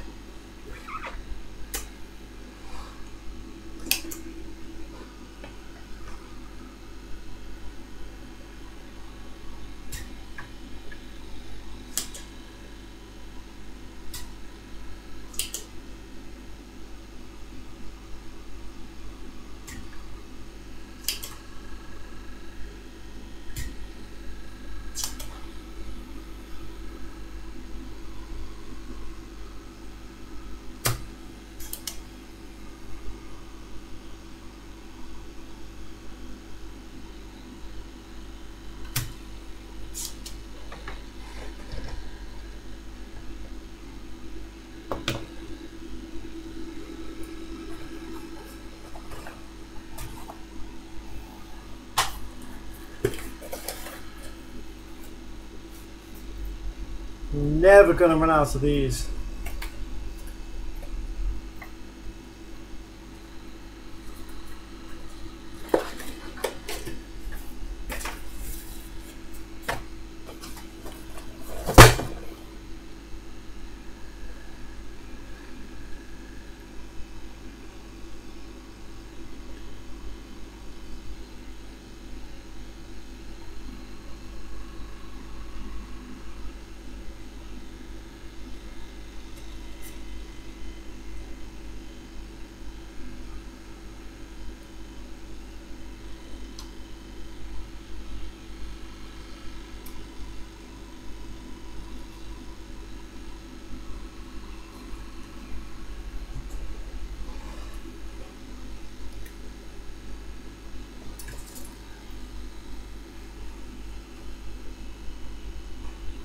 Get my camera to focus. There we go.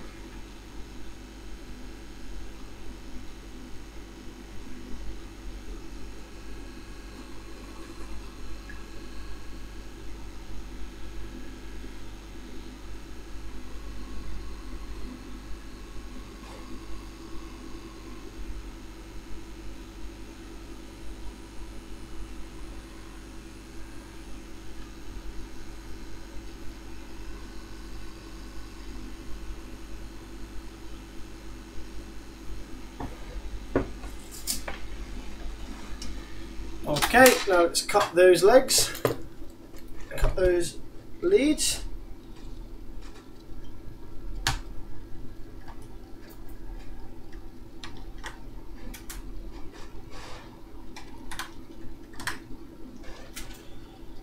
Okay, I think we're ready to power again.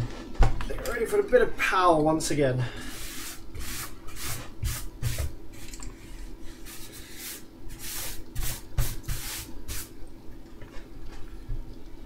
Get my power supply leads. And we're going to make sure the drive is good everywhere. I think it probably will be, fingers crossed.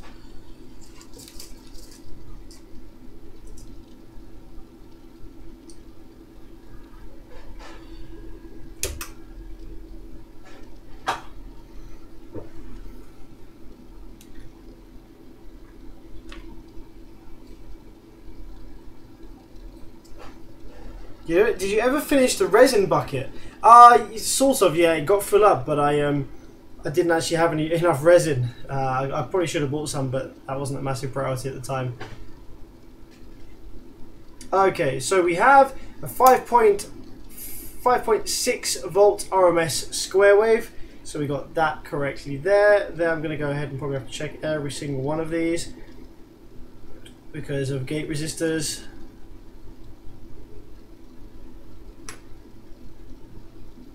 The amp's still drawing 0.4 amps of current, so that is most likely going to be down to the fan.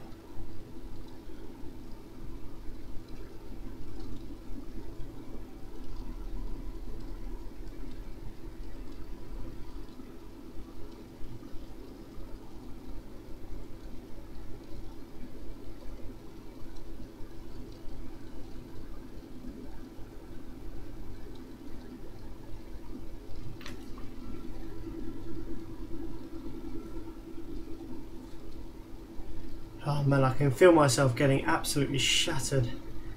I've had a lot of early starts recently, but I'm determined to get this one finished this evening.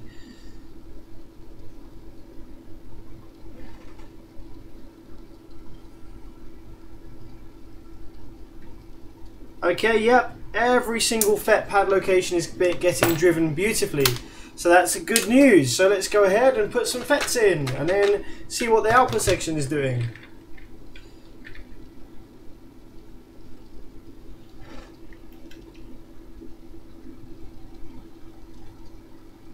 Now, from memory, these had quite long legs, didn't they? Yes, they did have quite long legs, so that's quite handy.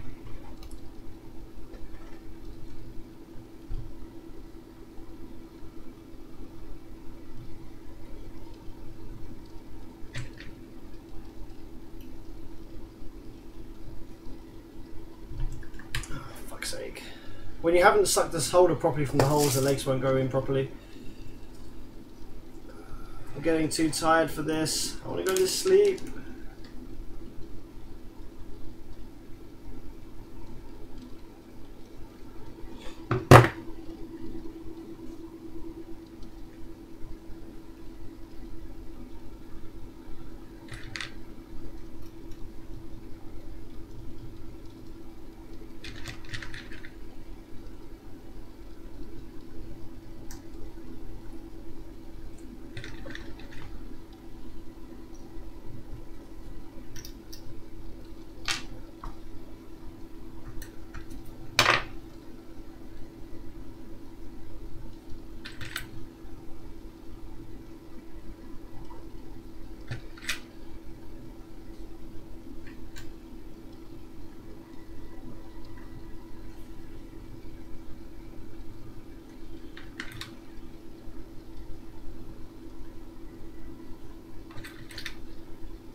Awesome job, Sam. Thank you very much, Jesse. Oh, bless you. That's very nice of you. That's the motivation I needed at this sleepy time of night, or 10 past 1 in the morning.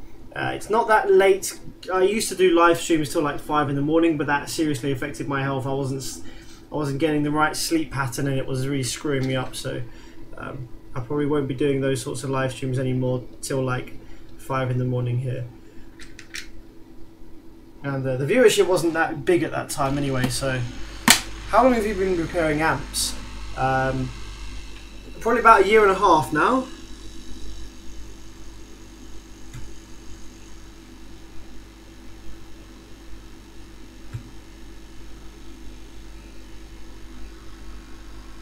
Come on, hurry up and heat up.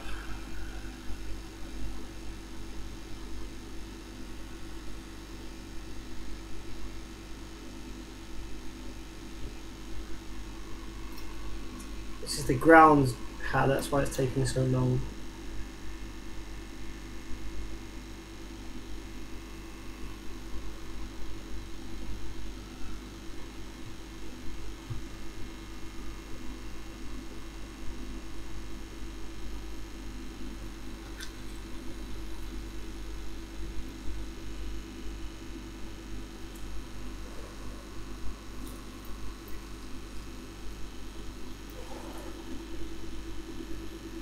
How did I get so good? I'm not really that good. I'm just very specific on car amps. So that's the difference. It's like very car amp specific. So that's all I've been doing for the last year and a half is car amplifier repairs. I'm quite a logical thinker, and I'm a problem solver. So I learn best by being thrown in the deep end with these things.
Wait, holy shit, hang on, someone lives on the time zone. So it's 8 or 7. That's amazing. Does that mean that you can get up for work and go to work at like 9 AM, but really it's 10 AM to you, but then come home from work an hour earlier because you're going on the other time zone? Huh.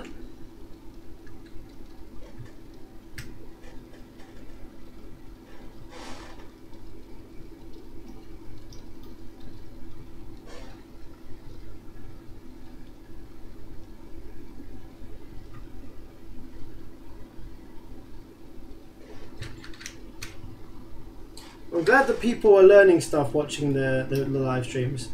At the end of the day, that's the only reason I do them, is to teach people more about repairing these goddamn car amps, because there's no information on them really, and they're not that difficult thing to fix once you understand how they work, which isn't that complicated. So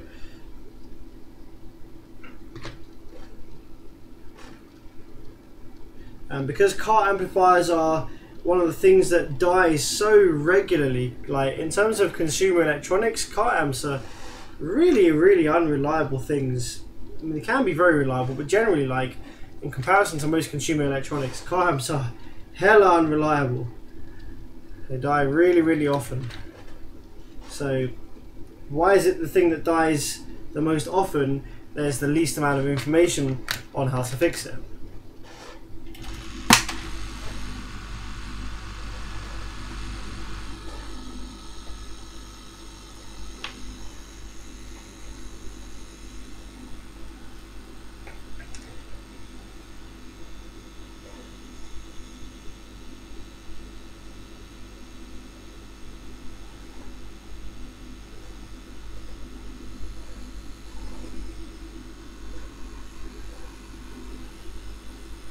Now really I want my much bigger soldering tip back in for this bit, because that small one's not really going to do much use.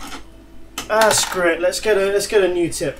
I'm bored of that tip. I'm gonna look at this absolutely beautiful fresh new soldering tip. That's exactly what I'm after right now. It's late, I can't be bothered to be faffing around with that piece of crap tip. That piece of crap tip I can keep for, I can use that for doing janky jobs like terminal replacement and stuff. Things that generally ruin these tips. I'm not going to solder them all to the top of the board here. I'm just going to solder one of the pads to the top just to hold these in place. And I'm actually being very specific with the pad that I choose to solder from the top.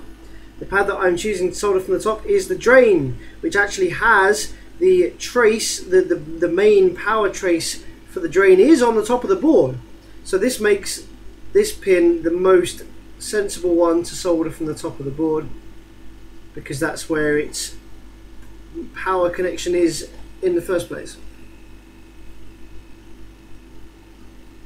Oh, sorry, my head cam was pointing way too far down. Let me skim that up a little bit.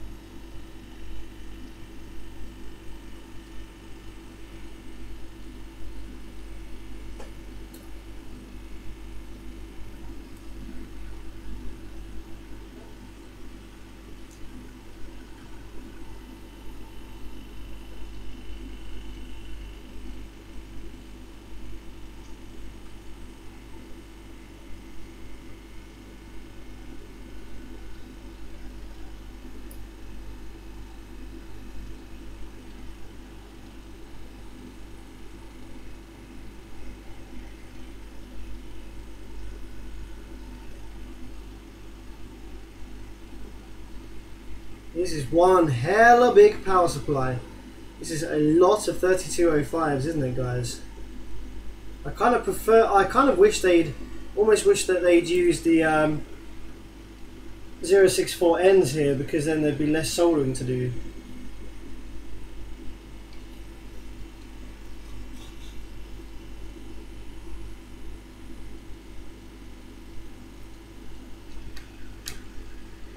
Alright.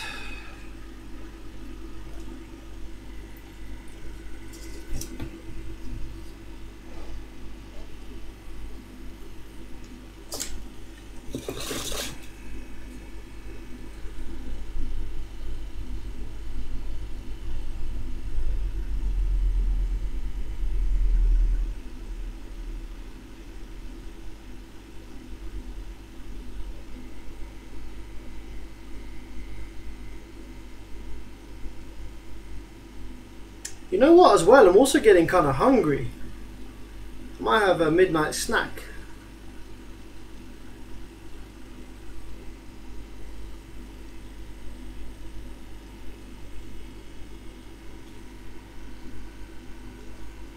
That's a good question. So what's your guys' favourite go-to midnight feast or midnight snack? What do you, if you're getting hungry and it's getting late, maybe watching some movies, what's your go-to thing to snack on in the evening, late after dinner, etc.?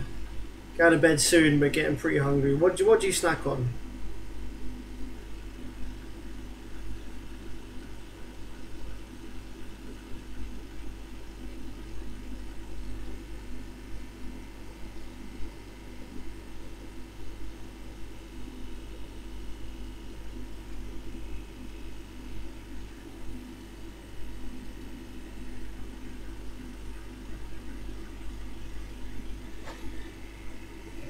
Cheese Lou.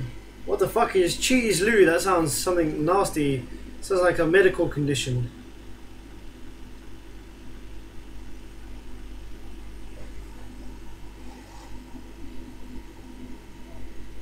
Toast and cookies? That sounds great, Chris. That sounds exactly what I need right now. Toast and cookies. Popcorn. Popcorn's lame, man. Well, actually, you guys probably have much tastier popcorn in the States than we do in the UK. But yeah, the popcorn we've got over here is not really worth anything. It's not really worth shouting about, really. Pretty lame.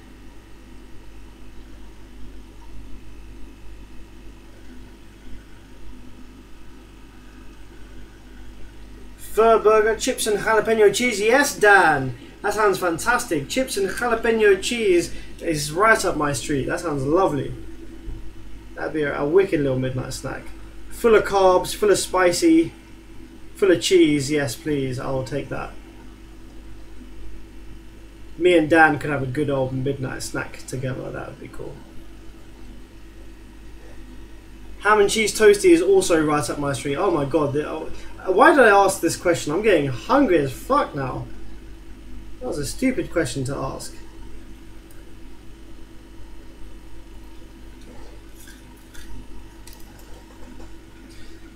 So who's been a follower of my channel long enough to know the toasty video? Has anybody seen my video where I make a cheese toasty? And you would have had to have been subscribed to my channel for many years to have seen that, really.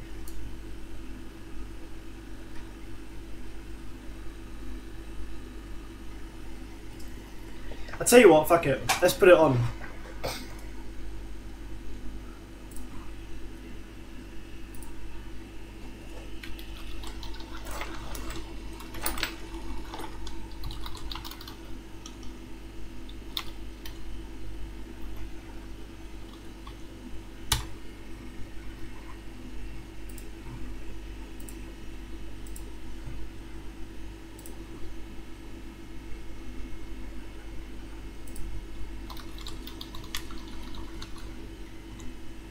Oops, I can't spell toasty.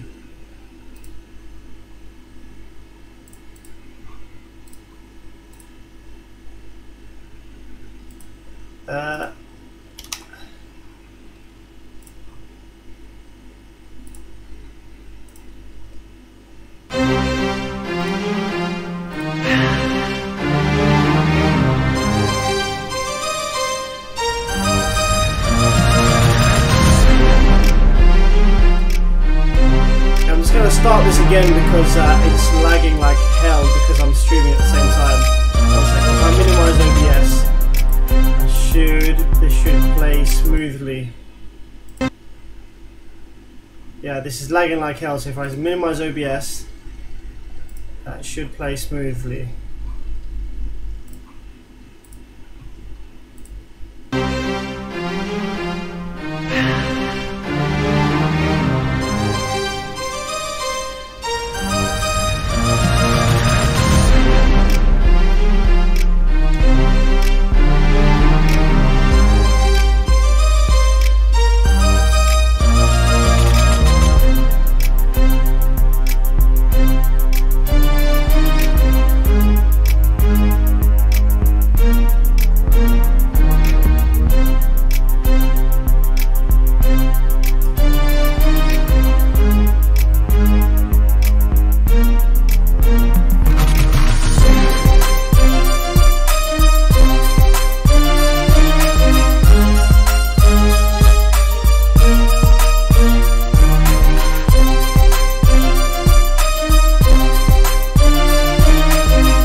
Did you see all the hair? Did you see all the hair I had at that end clip?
Okay, so that's all our power supply FETs soldered in now.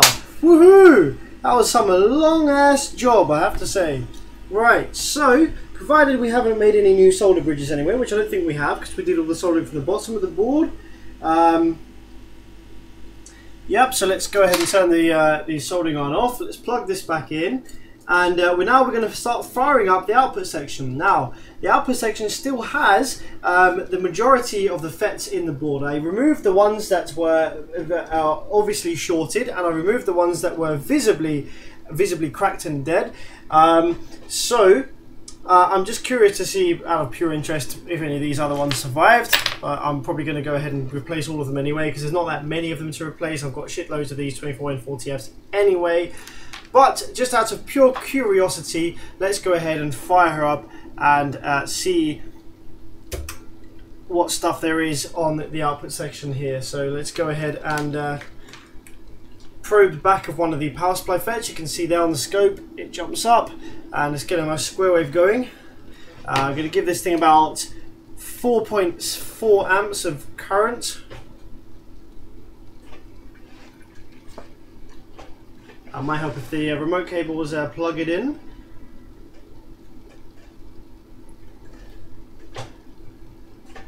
Okay, so a little square wave there. So we've probably built a little bit of output rail. So we only need to build a little bit of output rail. So yes, we still have. There's either leaking FETs or there's a leaking driver board. Now this is what I always am going on about when you're checking the rail. So I literally just touch the remote with my foot pedal. Just a tiny single little pulse. You can see it on the scope. So all I do is literally just this. Pudoosh, tiny little pulse of the power supply. And that builds the rails a little bit. So if we look at the low side rail, actually that's meant to be the high side rail. So we look at the low side rail is, so this is the low side rail. So we've got low side of the amplifier. We have negative on pin 1, negative on pin 3, and we should have 0 on pin 2. Actually, we have a little bit of negative. If we look at the high side, we should have positive on number 2 and nothing on 1 and 3, but we actually do have a little bit of negative there. So that means that there's either a FET that's still bad or the drive circuit is faulty. So, because I don't know which ones of those it is, I'm first of all going to go ahead and remove all of the output FETs from the board first. That's the first thing I'm going to do. And if on the pads there is still voltage that shouldn't be there, then I know that we have a faulty drive circuit, in which case I'll remove the driver board and we're going to do some SMD soldering.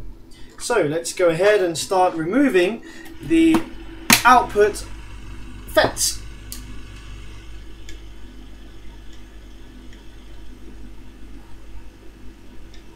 What I'm doing here is I'm just shorting out the rectifiers, which should get rid of any residual rail voltage that's sitting on the output section, so I can touch my soldering iron and it doesn't explode.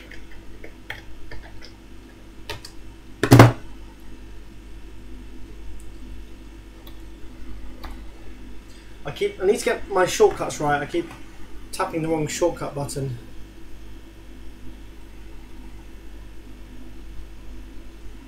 So yeah, who else is hungry as fuck now? I'm super hungry and I want to eat that big ass toasted sandwich that I made now.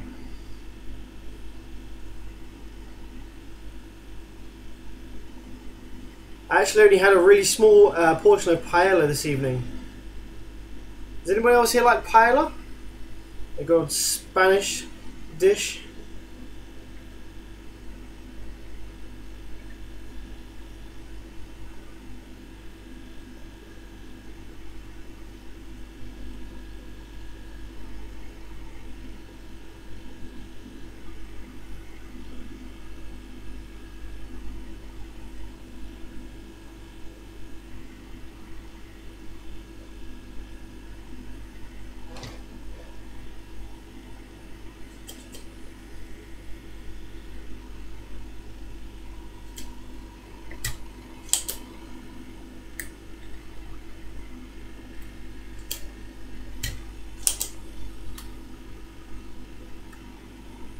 One FET removed.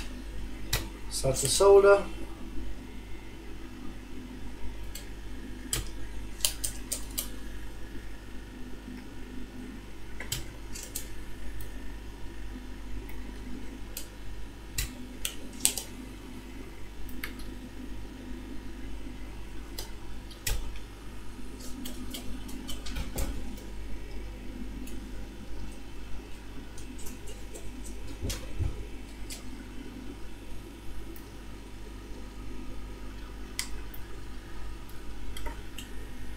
2 FETs removed.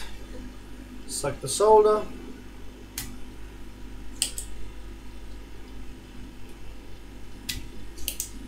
You know what, I don't think we are actually going to get round to the steg this evening. This one is much longer because it's got lots of issues. So yeah, we probably won't get around to the steg this evening, but I will do a video with the steg, hopefully when H1 Nicholas is around again, so you can see what the amplifier is actually doing in person, live, and maybe give us a little bit of advice. Nicholas is great for that. He's very, very knowledgeable, far more than I am, and he's been doing this kind of electronics technology stuff for much longer than I have. Well, yeah, I've been doing it 1.5 years, so I think Nicholas does that as part of his career, as his job.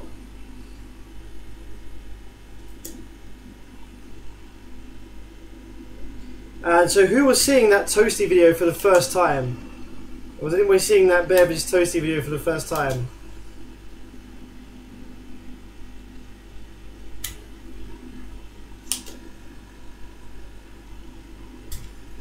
There's a lot of old crap on my channel, a lot of old interesting funny stuff like that.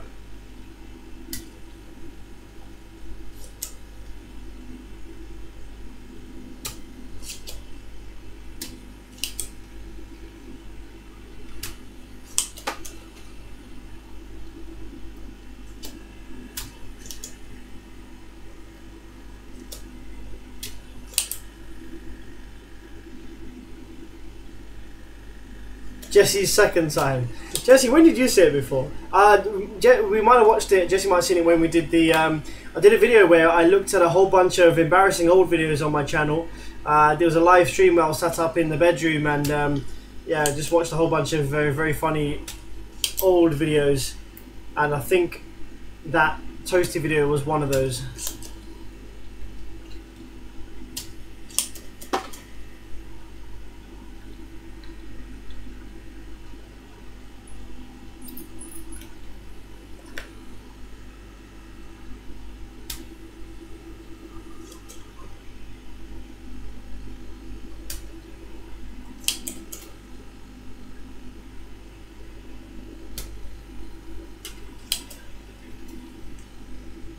The only trouble with wearing shorts in the workshop like this is that when a hot arse bit of solder falls on your leg, it's not the best of times. Whereas when you're wearing the workshop jeans, it doesn't really matter too much because you don't really feel it through the jeans that much. I have actually felt it very hot, get almost burnt through jeans before, but obviously not as bad as falling on your bare leg.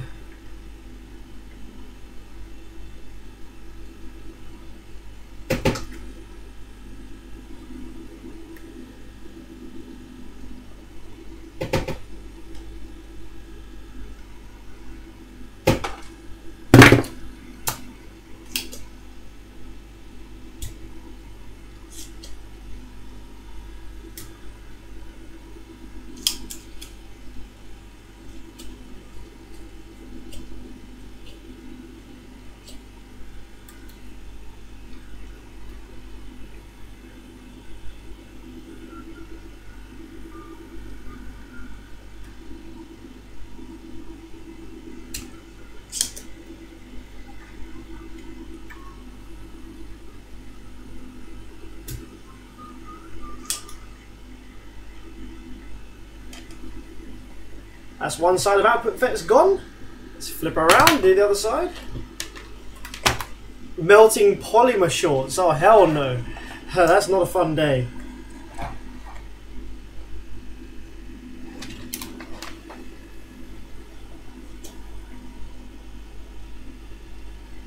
Rather you than me.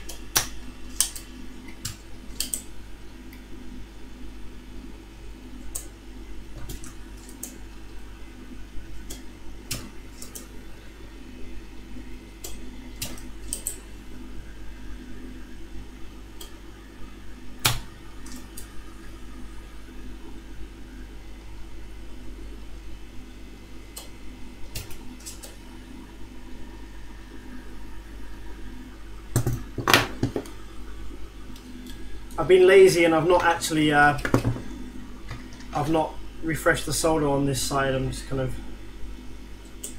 Hoping that the original solder is in good enough condition that it sucks up nice and cleanly, but I don't think it is gonna.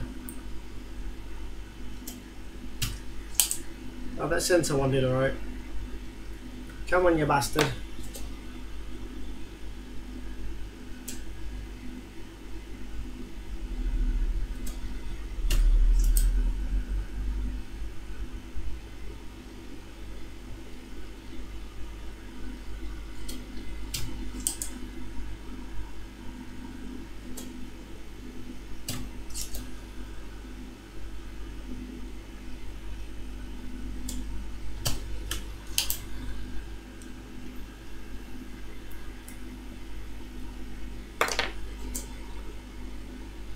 Dropped my soldering iron on my lap, melted my shorts real fast on my leg. I was a sailor for about 5 minutes.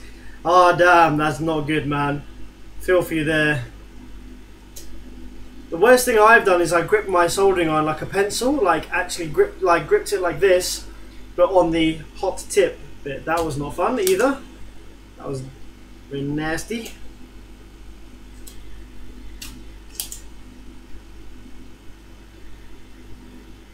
I've also flipped my iron tip round and put it straight into my palm, which was very painful as well and not recommended.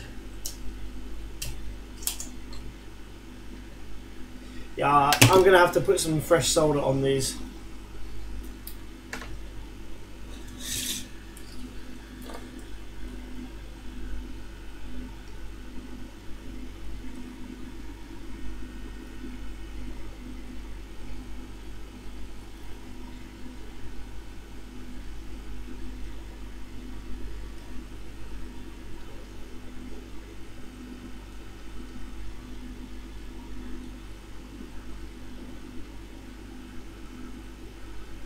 I'd love to know what percentage of my solder actually ends up going on soldering things to the board, and what percentage of it actually ends up going up the desoldering sucker and all sorts of other places, and not actually ending up on the board anywhere. I imagine that it's probably actually a higher percentage of solder doesn't end up in the final amplifier repair and ends up in the bin, on the floor, up the sucker, something like that.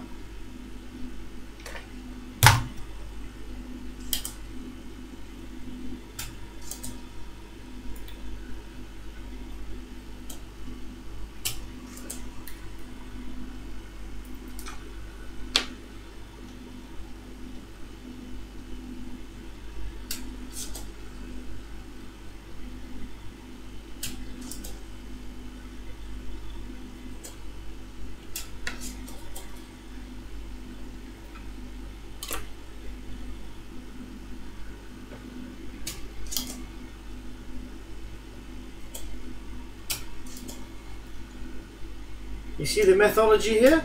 This is going pretty quick, apart from when I get a stubborn middle pin like this one. So yeah, you suck the solder from the first two pins, and then you use the last third pin, and you keep the solder iron on it, and you pull it out.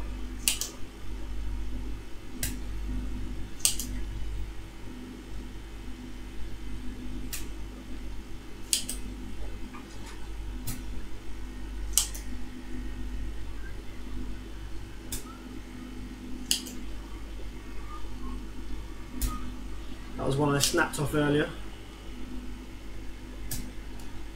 Likewise with this one that I snapped off earlier, so we're just removing the dead legs. Dead leg, that's what you get if you drop your soldering iron on your lap. Dead leg.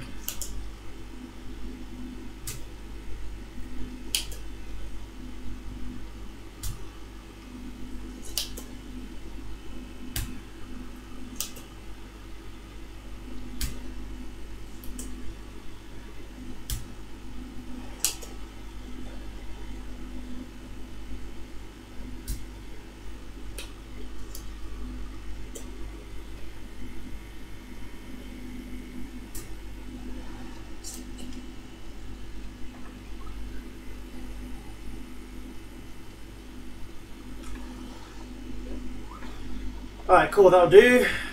Right, so now that we have removed all of the FETs, it was either a shorted or a leaking FET that was causing the voltage to be present where it shouldn't be, or it was a faulty drive circuit that was causing the voltage to be where it shouldn't have been. So guys, place bets now. What do we think? Do we think that it was a bad drive circuit causing the voltage to be present where it shouldn't be? Or do you think it was a dead MOSFET or a leaking MOSFET causing their voltage to be there where they shouldn't have been? Place bets now. What do we reckon?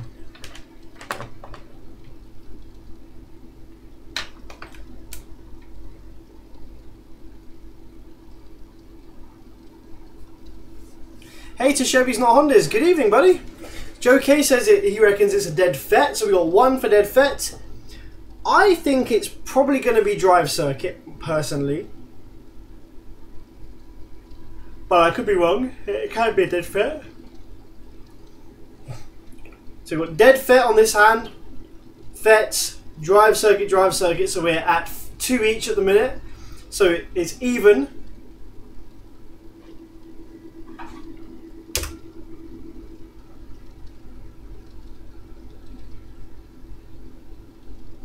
Do you use lead or lead-free solder? I like lead, seems to hold a lot better. Yes, leaded solder is the best. Do not ever try and use lead-free solder. It's a piece of crap.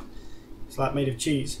Okay, so we got even bets on it being dead FET or dead driver board. So let's see who's right. Actually, well, I think driver board. So there's 3 votes for driver board and 2 votes for dead FET. Let's see what it is.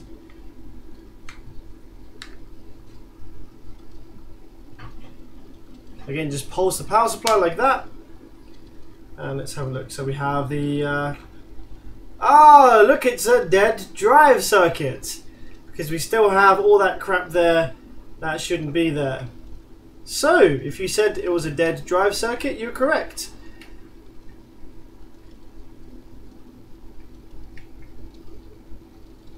So, but how much of the drive circuit is dead? So it looks like it's... looks like it's like possibly all of them, but like I'm gonna fit the FAN chips anyway, so I'm gonna replace all of the drive ICs there, no problem.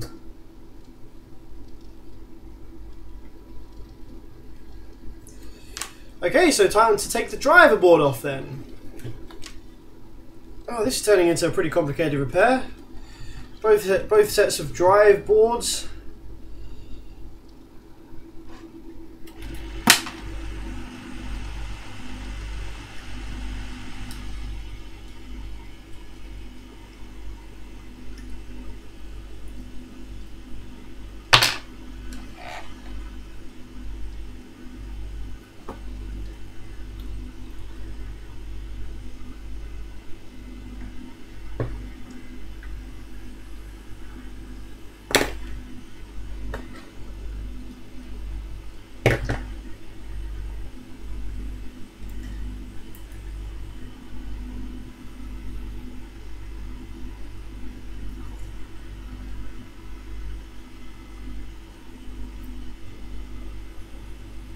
Get that fume extractor working a little bit better, because that's quite a lot of smoke coming off there. It's still not really taking it up there, look. Smoke is just kind of sailing on past it.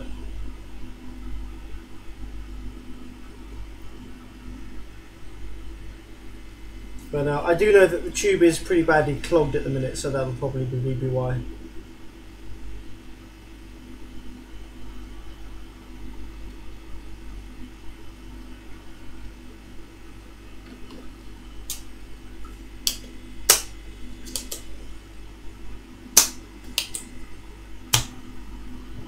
Push this up to the table a little bit more.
Damn. Got a stubborn pin here. Okay, there we go. Go on to the next bank. Push it away from the edge. Any remaining solder, suck it off. Suck it up even. Don't want to suck it off. Well, we do want to suck it off the board, but that sounds a little bit wrong, doesn't it?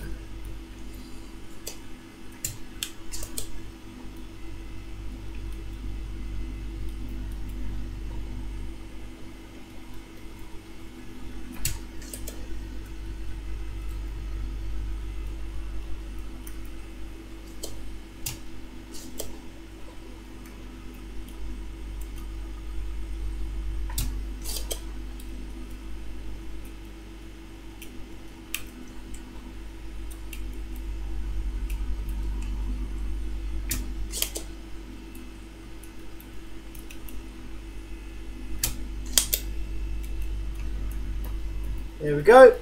Then what I've been doing there is I've been obviously sucking the solder from each of the pins, and then I've been pushing the pins away from the vias so as not to damage the vias, and wiggling the board gently back and forward to see which pins are loose, and then once all the pins are loose like this, the board is ready to come out.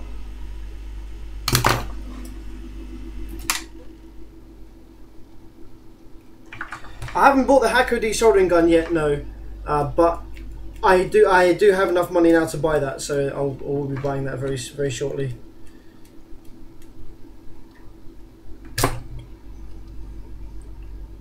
There it is, beautiful, and not a single pulled via. So that's the reason that you do it that method. It doesn't pull any of the vias out the board.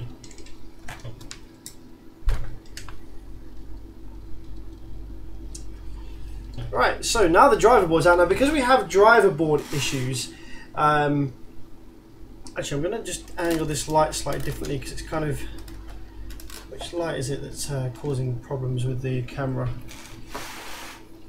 Yeah, no, because we have driver board issues, I'm just going to go ahead and check these little green inductors. I'm also going to check the source resistors. So along the driver board here, because I know this quite well now, we've got these big resistors are the source resistors, and these need to be a nice low ohm, probably about 2 ohms or something, maybe 1 or 2 ohms, maybe 5. What we got? Yeah, we got 1 ohm on that one. That one's looking good. 1 ohm. These can sometimes die when the amp goes down, so we just want to check these. That's looking good.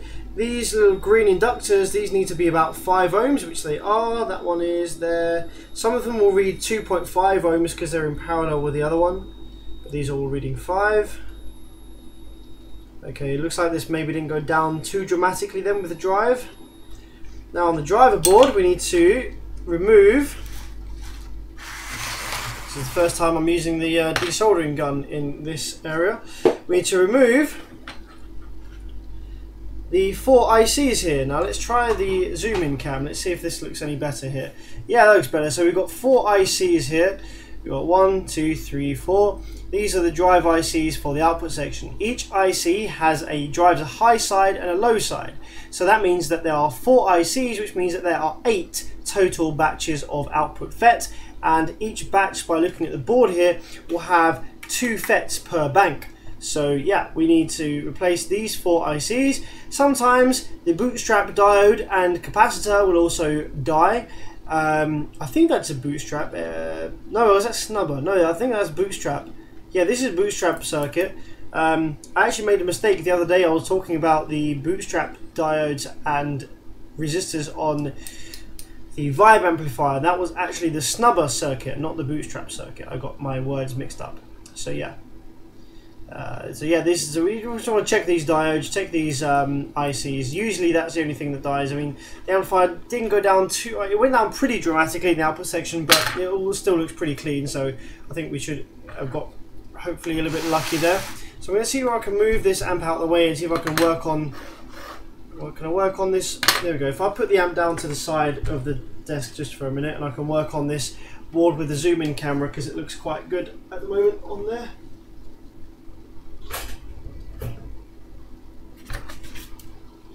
I don't want to use my foam pad just now. Right, so yeah, let's go ahead and zoom in a little bit further.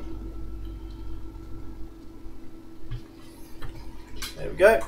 So we're going to remove the ICs from this, and to do that we're going to need our tweezers, which are here. We're going to need our hot air desoldering gun. Is the blue relay cracked? It's not a relay.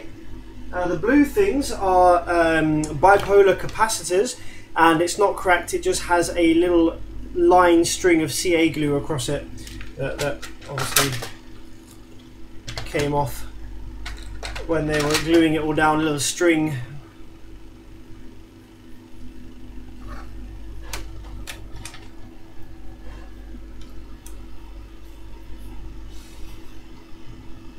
Oh yes, I need to set my temperature correctly, so we're going to go ahead and set this to about 380 degrees Celsius, and the pressure I'm going to put down to 38.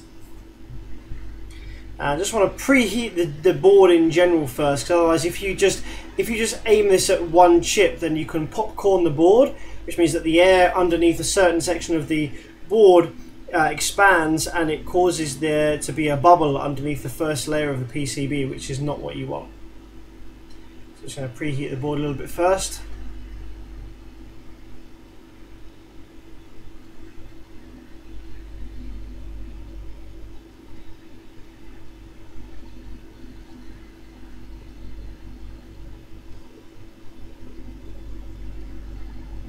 Should be good. Now we're going to aim it at this first IC.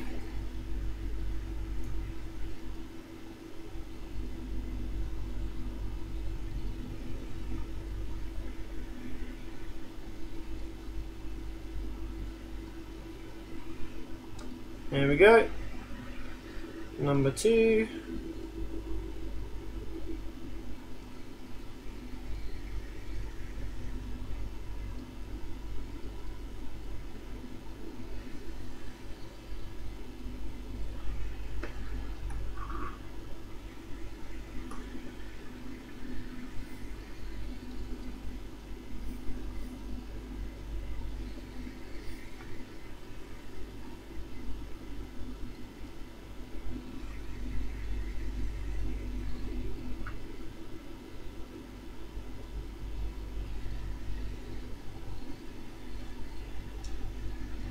Number 4.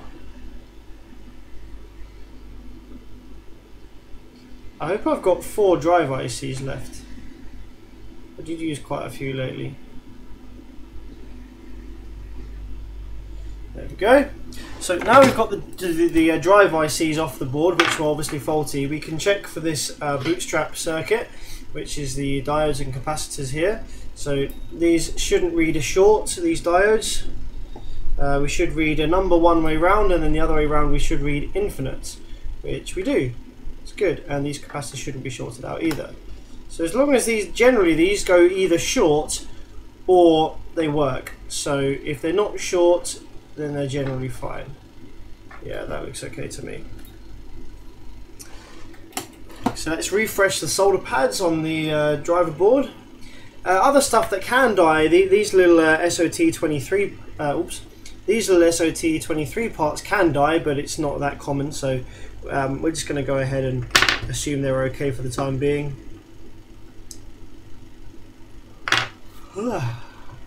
I closed my live chat window. That's not useful. How did that happen?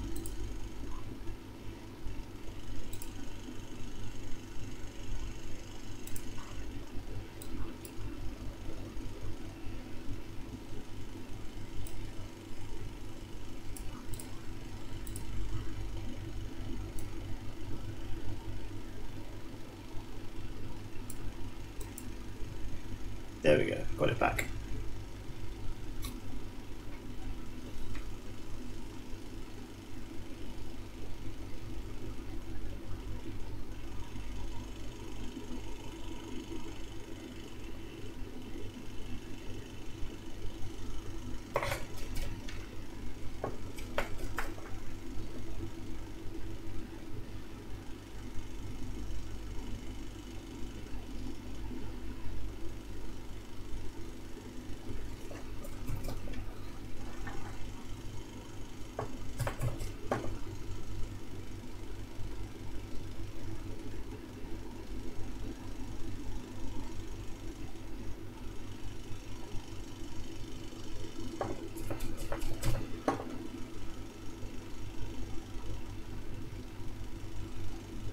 So nice to have a soldering iron tip that actually does what it's supposed to do. I hadn't realised about the coating that they have on them, and so I've obviously scratched it off trying to clean it. I just assumed that the soldering iron was the soldering iron and the material was whatever it was the solder stuck to, but no, it obviously has a coating on the tip. Didn't realise that. I probably scratched it off trying to clean it. Okay, cool. Right, that's a new fresh solder pad. So let's go ahead and have a look in our drawer here labelled half bridge. This is my little half bridge drawer, and I should hopefully have enough FAN chips left to do this. Oh yeah, more than enough. That's good.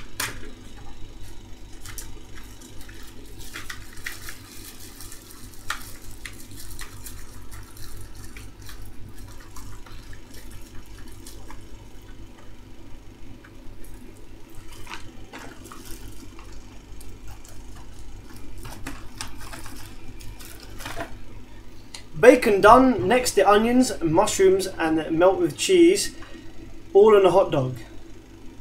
That sounds fantastic. Is that what you're eating right now? That's making me hella hungry.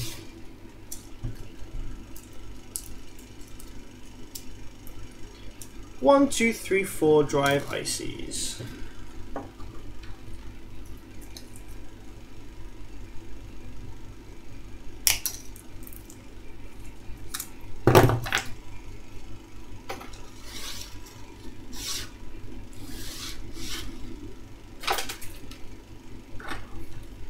Oh, about time. One of my bulbs just died.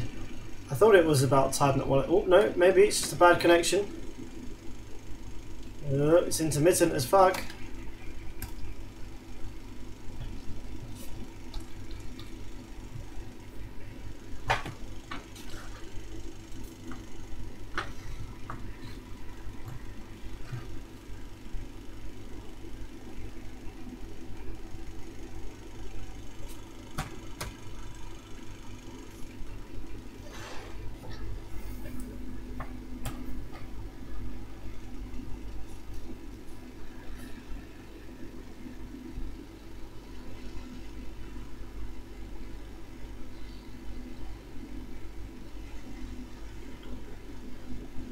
Op amps are integrated chips, so any chip that has a little circuit inside it is an IC, an integrated circuit. That's what an op amp is.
What are these called that you're changing? So these are ICs, these are integrated circuits.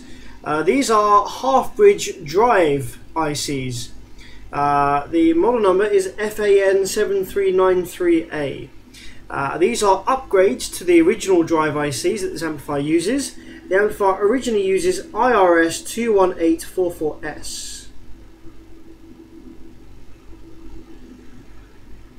And the FAN chip is a slightly better chip. I've fucked that capacitor there, can you see? Get back to the old pad.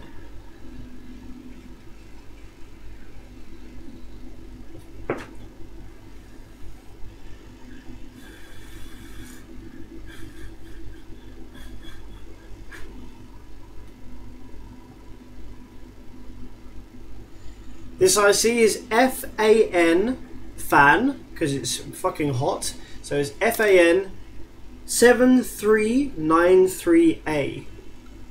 7393A. I've only been able to find them for sale in the UK from Farnell, I think it was.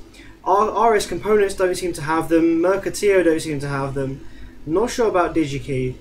I've only been able to find them from Farnell.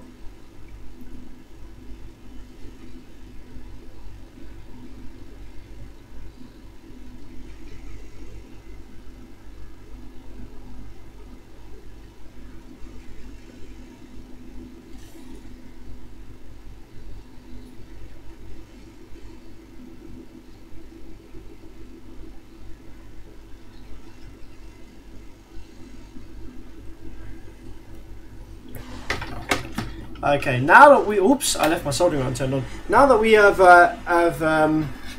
changed those drive ICs, because there's not a great deal of solder on those pads, to be perfectly honest with you. Even though I refreshed the pads with solder, there's not a great deal of solder on there. So some of those pins may not have been soldered properly. So I'm going to zoom in a touch more. This is looking a bit out of focus. It usually focuses a bit better than this, but anyway. So yeah, some of these pins may not have soldered properly. So what I'm going to do is I'm going to take my tweezers, and I'm going to go ahead and just try and push each of the pins off the pad. If any of them move off the pad, then I'll have to solder them with my regular iron. Damn it, can't see what I'm doing. There we go.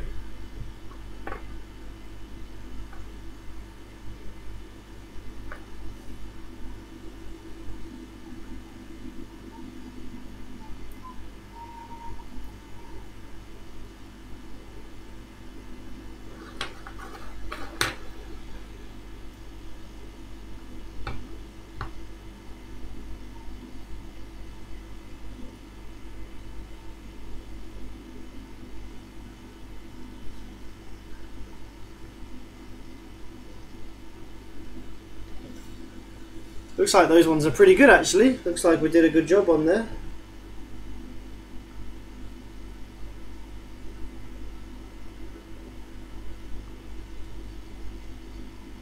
Okay, this one is a little bit wobbly actually, perhaps. Well, these legs are very, very weak. When they're not connected, they do just bend straight away. I'm just going to pop a little bit of solder on a couple of these that are looking a little bit bare of solder.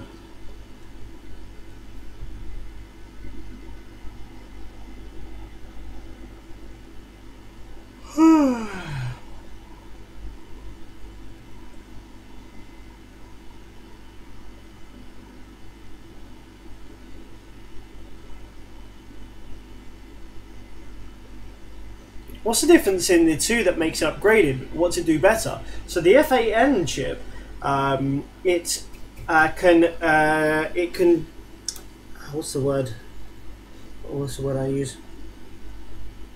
So basically the FAN chip can drain a lot more current to drive the MOSFET, which means that it can drive FETs with a higher input capacitance and a lower RDS without getting as warm. So the FAN chip also runs a little bit cooler, and it's also a little bit quicker at turning the FETs off. So it does its job a little bit better all round.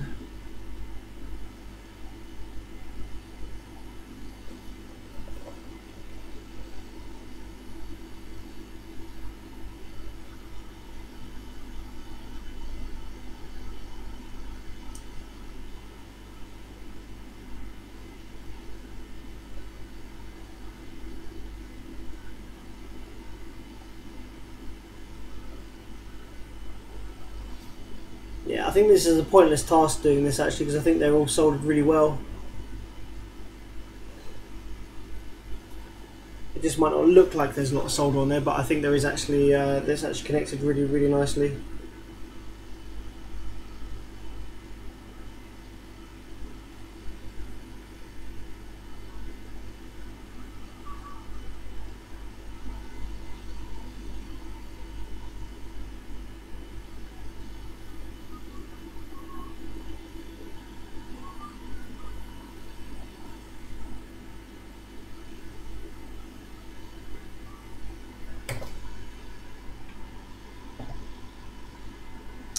Alright, okay, so the next thing to do then, is now that we've fitted the new drive ICs to the board, what I can do is I can get the amplifier back on the bench. I'm not going to put it back on the foam because it's a little bit too big for the foam really.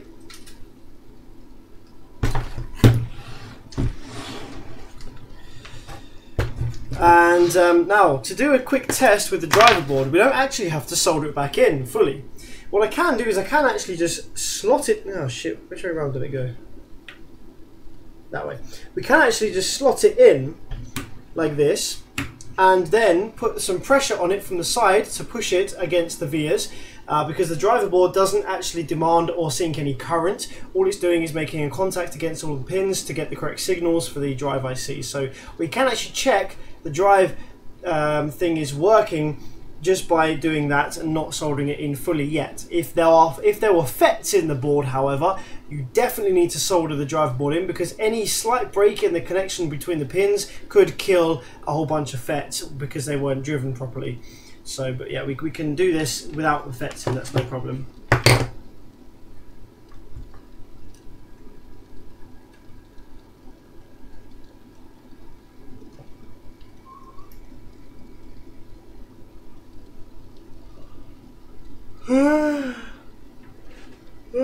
Why are some of the small capacitors, SMD caps, marked CL and not C? I think the CL means that they are bipolar, which means that they're not polarized. They run in either direction, so they're AC caps. I think that's what that means. But no, maybe not. No, because C19 is also bipolar. CL. Some of them are marked CL, aren't they?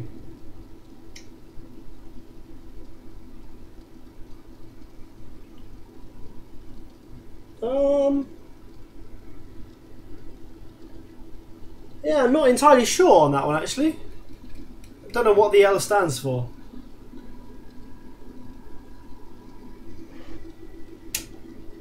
Uh-oh, why is it drawing current? Oh, did I put them in? I put the wires in backwards. Silly me. Oh, it's getting late, I'm tired. I'm putting wires in backwards. Okay, so yeah, we're going to fire the board up, and this time we can fire it up fully, and this is the first time that we're actually going to fire the power supply up full duty cycle, so this will show us if the power supply is fully functional as well. So yeah, let's go ahead and do that. Let's, how much amps? We've got 4.3 amps there, so okay, cool, let's go ahead and turn this thing on. So let's just make sure that we haven't got those voltages where they shouldn't be. So yes, that's now corrected itself. So the high side should have 0 on 1, positive rail on 2, 0, 3, and the low side should have negative on 1, nothing on 2, negative on 3. So that has resolved the issue that we had before with the rails being in all the wrong places. So that's a good sign. So let's continue to power the board up, and I'm just going to probe the power supply drive here to ensure that the power supply seems to be... So the amplifier is drawing 1.7 amps, which is pretty nice, and I would say that's a pretty good sign that all the power supply is working correctly. Got a good drive on all of that side, good drive on all of this side.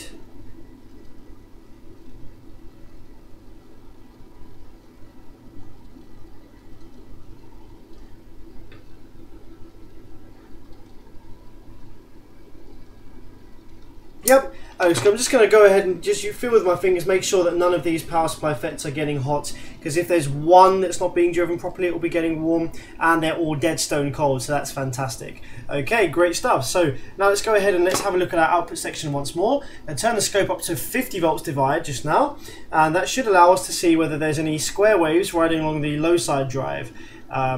Which is how this thing works. So we've got low side, and there is no square wave riding along low side drive just yet. Sometimes these amplifiers will oscillate by themselves without a signal present or without FETs present. Ah, no, it looks like we might have some oscillation there actually. Yes, there is, just very, very, very faint. There we go. So if there's see the square wave riding along the negative rail. So if I AC couple this and zoom in, we can have a look at the wave there. So this is, the wave looks a bit of a funny shape, but that's because we haven't got any FETs in. So just because I know how these chips work, the low side drive should generally always have this kind of wave on it here.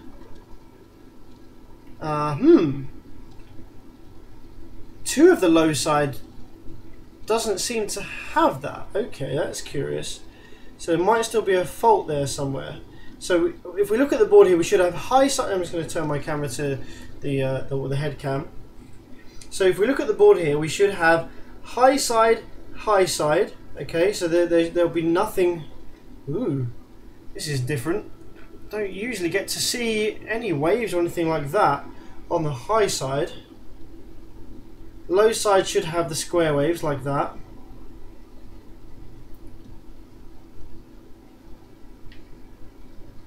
Hang on a minute, how many we should have? Yeah, 4 low sides. 1, 2, 3, and 4.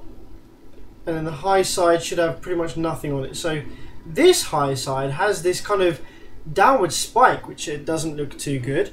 I don't like. I don't know. It's on this side as well, so maybe that is how it's meant to work. This low side is meant to have a square wave, and that's just because the board is not being pushed on correctly. So okay, cool. Now that actually is looking perfect. Now that I move my finger and push the board on a bit stronger. See, I'm tired. I've not got the strength to push the board properly. So okay, that actually does look good. We've got 4 low side banks which have the square wave drive on it, and the high side banks should have pretty much nothing on them. Okay, so that looks good. So I am happy to go ahead and solder that driver board in now. But we can't solder it in yet because we still have high rail voltage in the capacitor. So if I touch my soldering iron, it's going to cause a big spark. So yeah, we've still got 82 volts DC on the rail there. So we definitely don't want to be touching our soldering iron on that, because that will cause a big sexy spark. So yeah, let's wait for that to sink down to ground, and then I can go ahead and solder the driver board in. And just whilst that's doing that, let's have a look and let's prepare myself some output MOSFETs here. So let's take my drawer full of these 400 volt parts, and we need 1, 2, 3, 4, 5, 6, 7, 8. We need 16 matching output FETs. So let's have a look. I'm pretty sure I did have more of these. I think I should have actually I think I've got a box full of them, a bag, sorry, full of fresh ones. So yeah, we've got 24N40F, and this is the batch we need. So 1, 2, 3, 4, 5, 6. How was it? 16, 7, 8. Oops, that's a different batch. That's the first 8, and then 1, 2, 3, 4, 5, 6, 7. One more. 8. There we go. So there are our 16 output FETs that are going to go into this amplifier. Let's put these other ones away.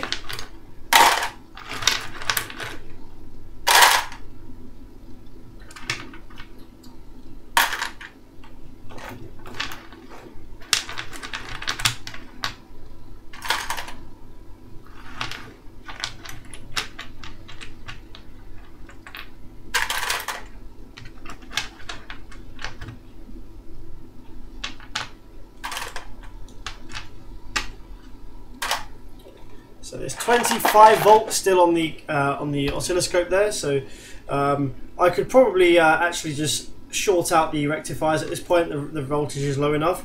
So if you want to see a bit of a spark, we've got 20 volts worth of spark. Let's do the shorty out on the old rectifier. Ah, no spark. Okay, let's try this one. Ah, there we go. It's only a baby spark. I thought we were going to have more than that. Okay, never mind. Okay, so that's got rid of the low side rail, and the high side rail has got rid of as well. Cool, right, so let's flip this over and let's solder the driver board back in.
Okay, there we go. That's the driver board back in. Now I'm fairly confident just to say that we can just go ahead straight away and put some new FETs in the board. I don't think we have to do that thing where we put like some old FETs in a weird angle first and then fit the good ones after. I'm pretty confident to say that we can just go ahead and put the good ones in straight away in this case.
I'm just sort of touching my iron on the on one of these legs just to kind of hold them in place. A tiny bit of solder makes contact there, and it just holds the FET in place when I get the height correct. And then I go ahead and solder the other pins, and then come back to that one last.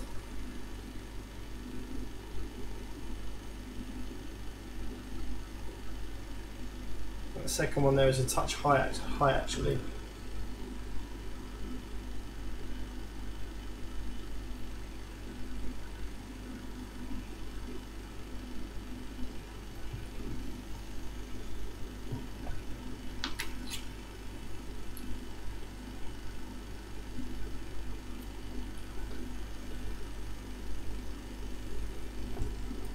the live streams at the moment are working like an absolute beast in terms of reliability. I've got 0 dropped frames on my OBS, and we're not getting any more cutting out on the network. The streams are going really smoothly.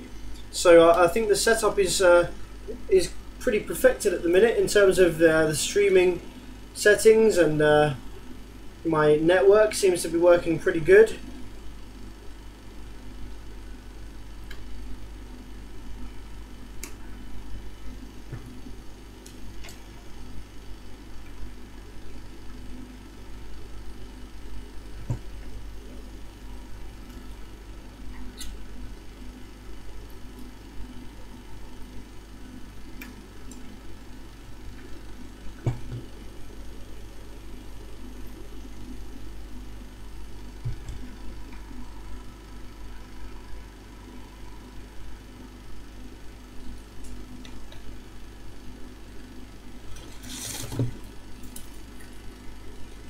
Any more progress on your T-line door cards?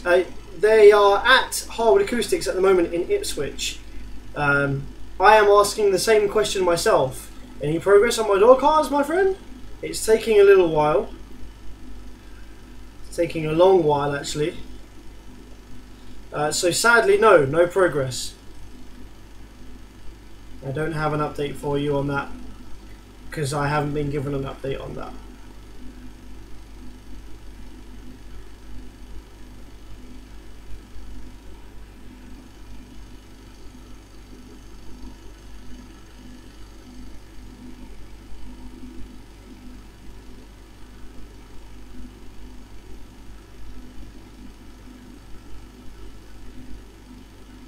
Any more plans with that beast of a van?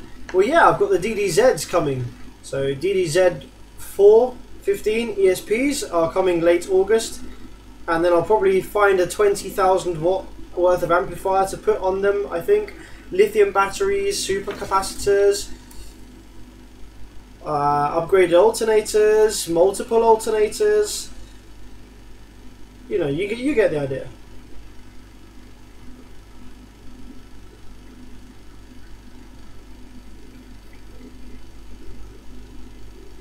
I would quite like to have the loudest pair of 15s, or the loudest pair of street basing 15s anywhere. Now obviously I know that there will be many pairs of 15s that are burping sort of 60-70 Hertz or dB drag style or whatever, that will be louder than my van, but I'm interested in street bass, which is 20, well, the van plays pretty epically from 25 to 70 Hertz, pretty much. The bass anyway does. The van plays every frequency you throw at it, especially the mid-range and stuff. But yeah, in terms of bass, the subwoofers play flat from 25 to 40, and probably continue to be pretty flat from 40 upwards, but I haven't tested from 40 upwards. So I would quite like to have the loudest pair of decaf musical playing 15s around.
Yeah, man. Well, being the UK dealer for DD, and you know, having such a focus on DD myself, it seemed rude really not to go for DD Z4s. So DD have only just released the Z4 again.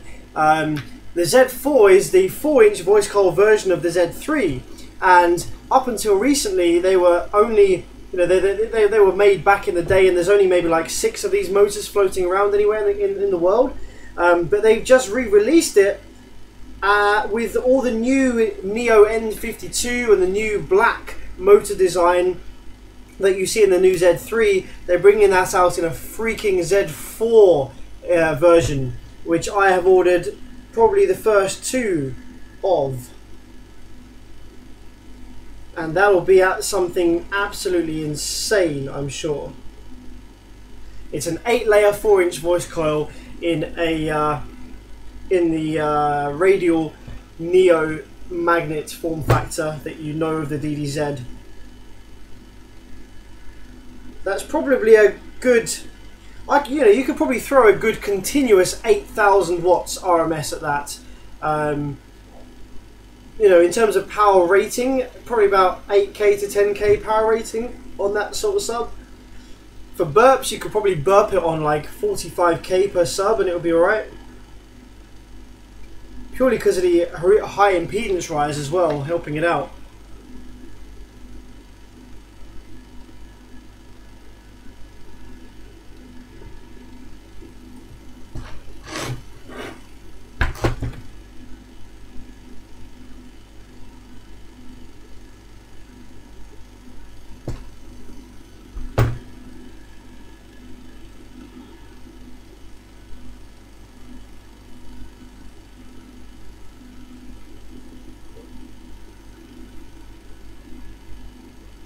Now, the mythical Z6, I don't know if that was actually ever DD or if DD helped the military design. I can't remember what that was for now. Got a feeling that was something military, but I remember I posted a picture to the DD forums of that a few years ago, and someone from DD actually messaged me and asked me to take it down because it just gets people asking too many questions.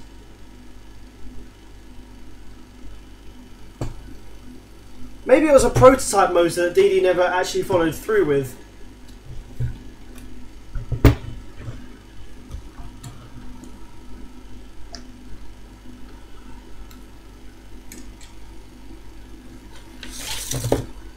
How are you not sleeping?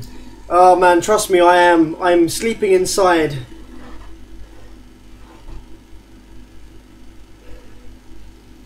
I'm so very, very tired right now. I'm determined to get this one finished. We're very close. Hopefully, soldering these FETs on will finish the amp.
Okay, cool. All FETs soldered. Let's cut the legs off. No, don't cut my legs off.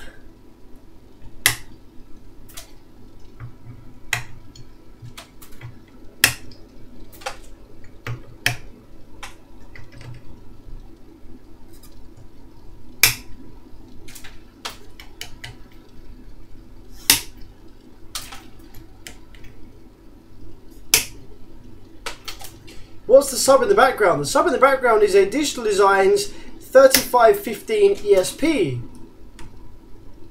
And I was actually going to use that subwoofer in the background to just to show you this amplifier now fully working.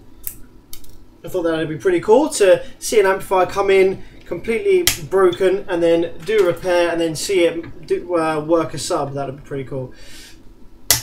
So if this works, I'm going to try and reassemble it without falling asleep, and then I'll quickly hook it up to that DD sub in the background and you can watch it make it move.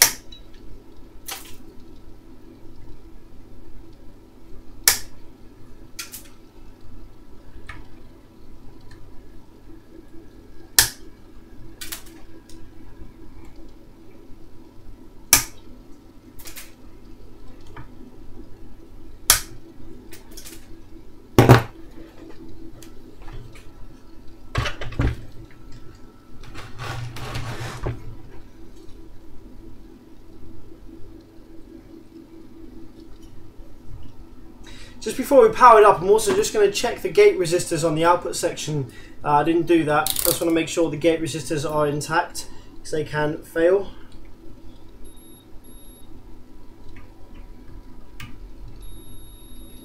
Uh, 47 ohm they should be.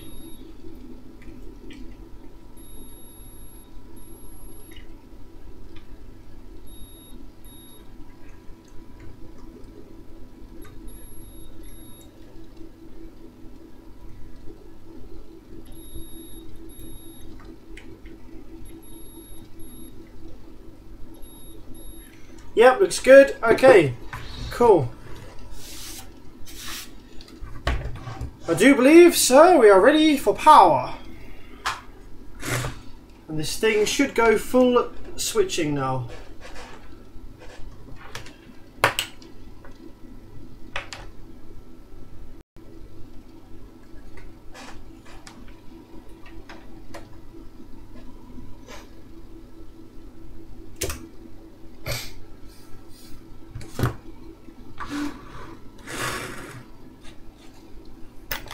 Okay, let's pulse the power supply.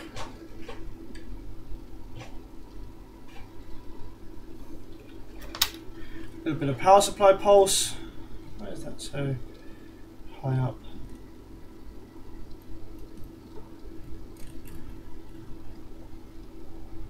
There we go. Little pulse of the power supply.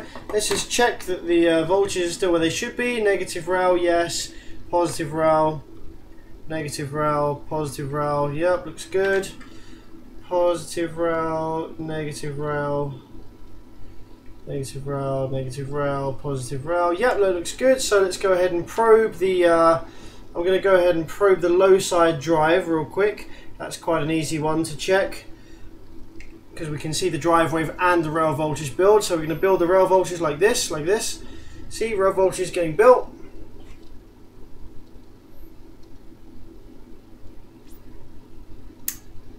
There we go, we have drive, it's drawing 3.3 amps, and we turn the amplifier off and the FETs don't explode. I have had that before, as you may know. So let's probe the output of the low side. Looks like I've got a pretty good drive wave there. So let's go ahead and zoom in on the low side drive and just check that the low side drive looks good across the board.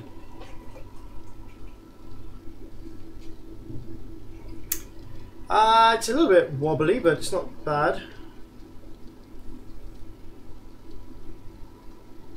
Okay, so that's it on the gate.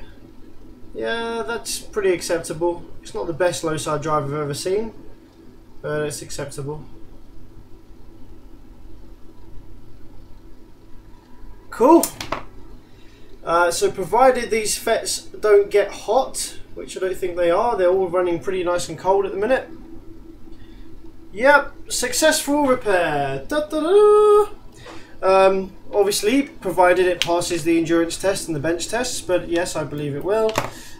So now we're just going to wait for that rail voltage to sink back down to ground, and I'm going to go ahead and put it back in the case. Hopefully I can do it quickly enough that I don't fall asleep, and then we can run it on that DD sub so you can see it doing some work. Work, work, work, work, work.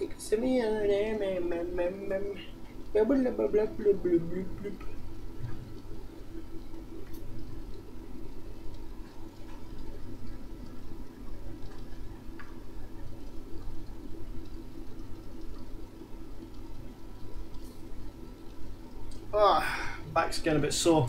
Alright.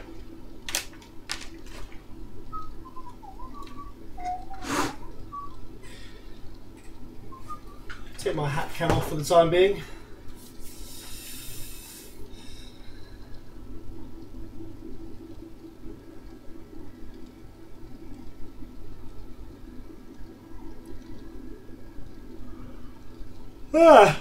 Good idea. Whilst the rail voltage is sinking down, I'm going to go get a snack, but it's probably going to be something boring like a packet of crisps or a packet of chips, as some of you guys call it.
So you know what happens sometimes when the when I haven't repaired the drive circuit properly and the FETs explode like this,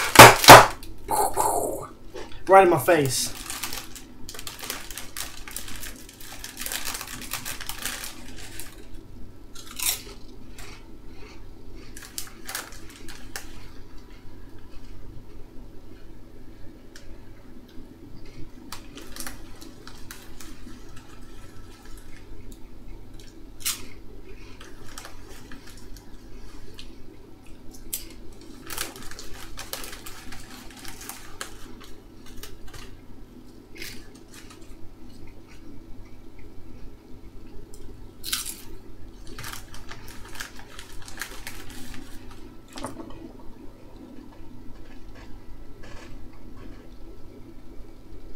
Well,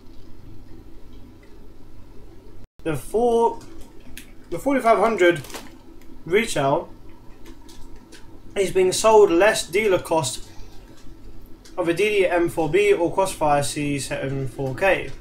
To me, it sounds too good to be true. Yeah, prawn cocktail was yummy.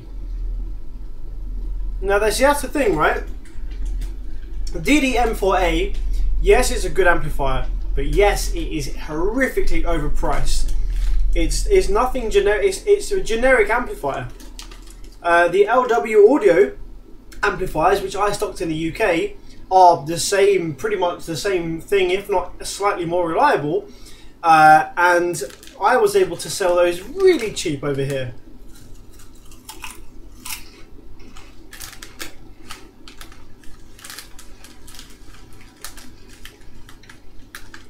Shouts out from Canada, just blew my brand new Polk Audio 5000D.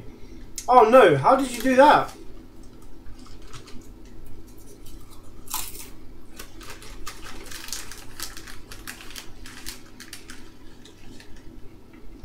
Is that a silicon tip for your solder sucker? Yes.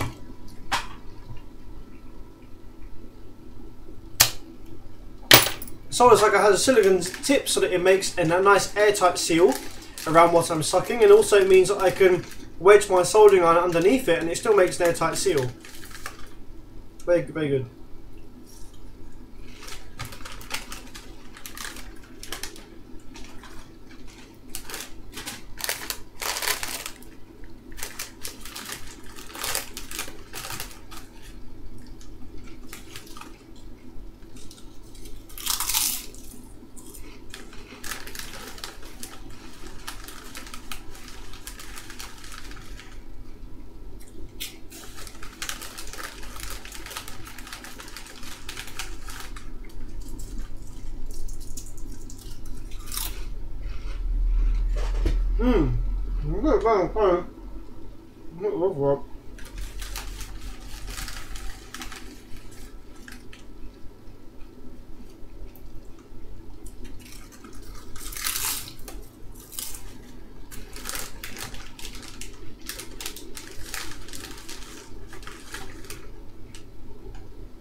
Okay, put it around the toast then.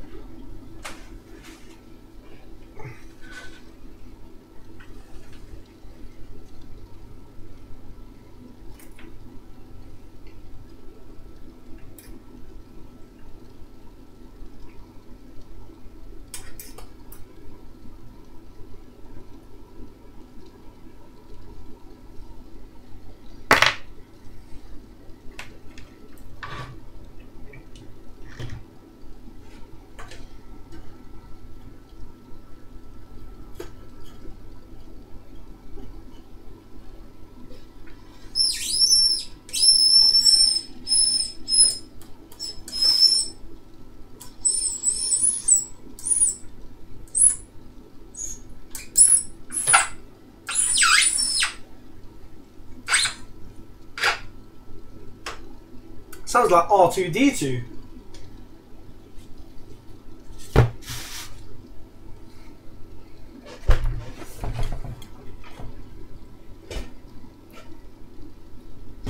So you know R2-D2 from Star Wars.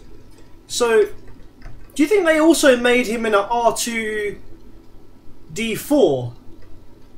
Because, like, supposing that Anakin only had like a 2-ohm spaceship, and then, you know, when he pops up in the top of the spaceship, supposing they had like some 1-ohm ships and some 2-ohm ships, and then if R2-D2 was there and he only had some 4-ohm ships left, then that ship would have been running at half impedance, and it would have fucking blew up probably halfway on the way to the Death Star.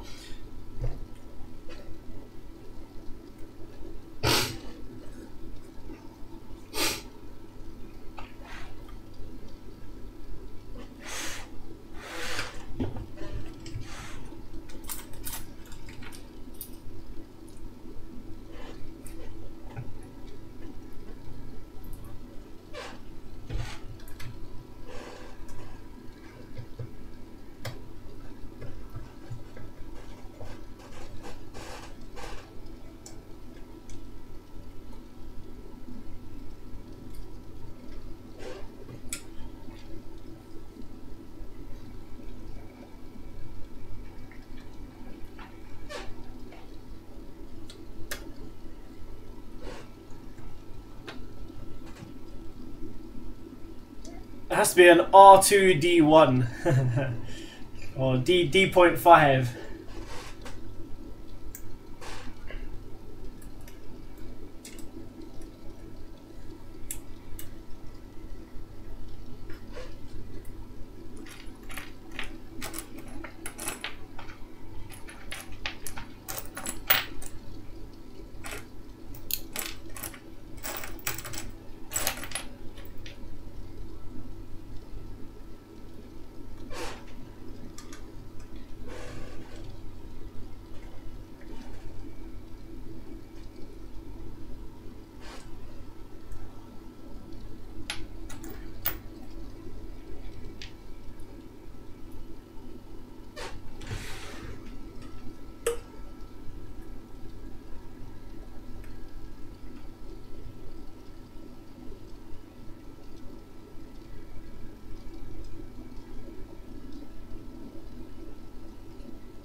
Oh, how many people are still watching this and are staying with me to the bitter end to see this amplifier now fully repaired, driving a speaker? Hmm?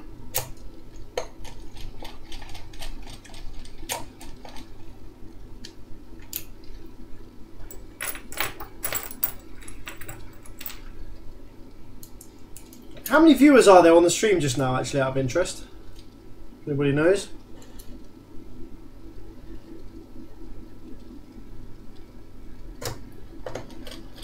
53! That's pretty good for this time of evening. Nice. So all you 53 viewers, thanks for sticking around and making my evening a lot more pleasant. So yeah, this was pretty much a full rebuild. Well, not a full rebuild, but Yeah, power supply, section and drive circuit, and gate resistors and output, FETs and drive circuits. Yeah, that was it for that one.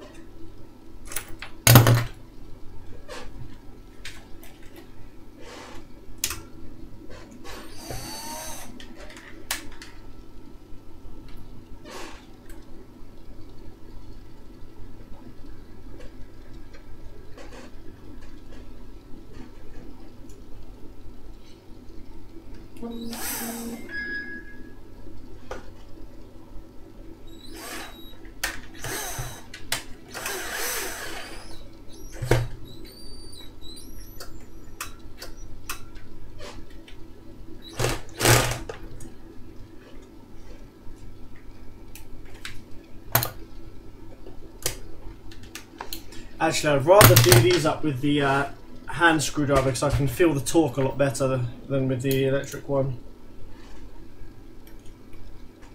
It's important to be able to feel the torque on these, because otherwise you end up just stripping the aluminium heatsink thread.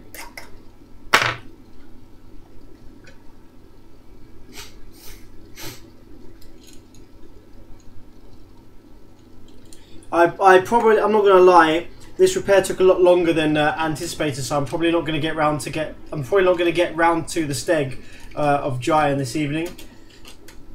After I've done this and played a few tones, I'm going to go straight to bed. I'm struggling to stay awake as it is.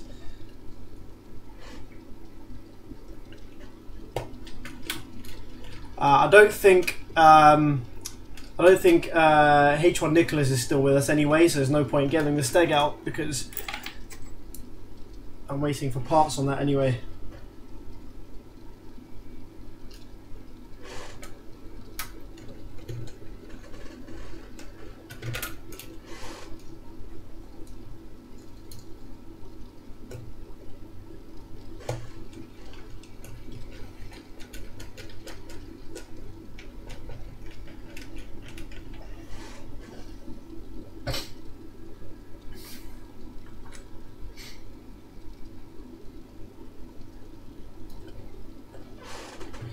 Yeah, I'll continue the live stream tomorrow, and I'll probably actually pick up the live stream quite early in the morning here in the UK, and so to you guys in the States, wherever you are in the world, it may be a different time, so it may end up being like super late in the evening. So yeah, I'm probably going to go and sleep now for like 7 or 8 hours or something. Then I'm going to obviously do a few stuff in the morning, a few chores I need to do in the morning. Get some stuff posted out, some amps posted back to their respective owners, and once I've done that, then I'll continue streaming, and it will probably be pretty late in the evening for some of you guys, maybe even middle of the night time. But people that are interested in watching my live streams elsewhere in the world, especially in Europe, can probably tune in during the daytime, which they may they may not get the chance to tune in on these late streams because it's actually even later for them at this point in time.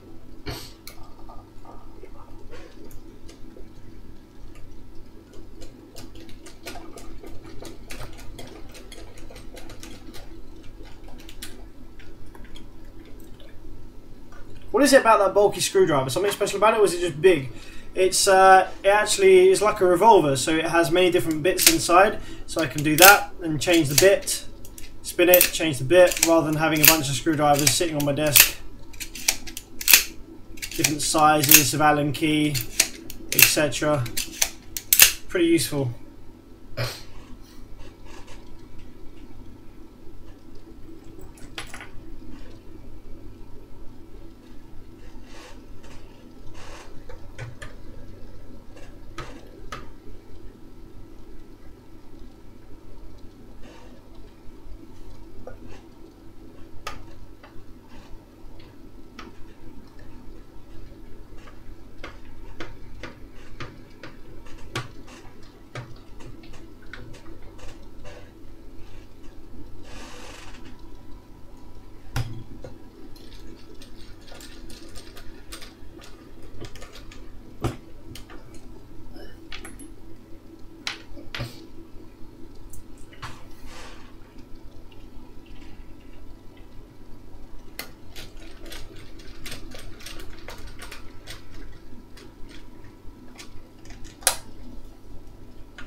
Ah, oh, shit.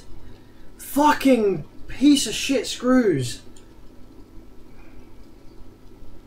Okay.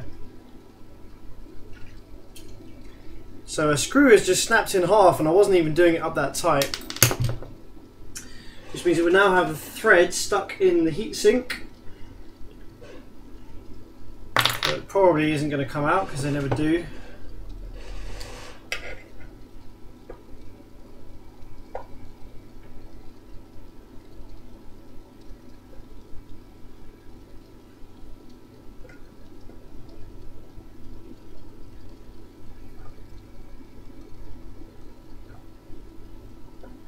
Oh no, wait, it is spinning. Okay, so I might actually be able to get this thread out. Now I've just got to find another screw to go in there. I've got loads of spare screws, so that's fine. I was worried that we'd be left with the thread in the heatsink.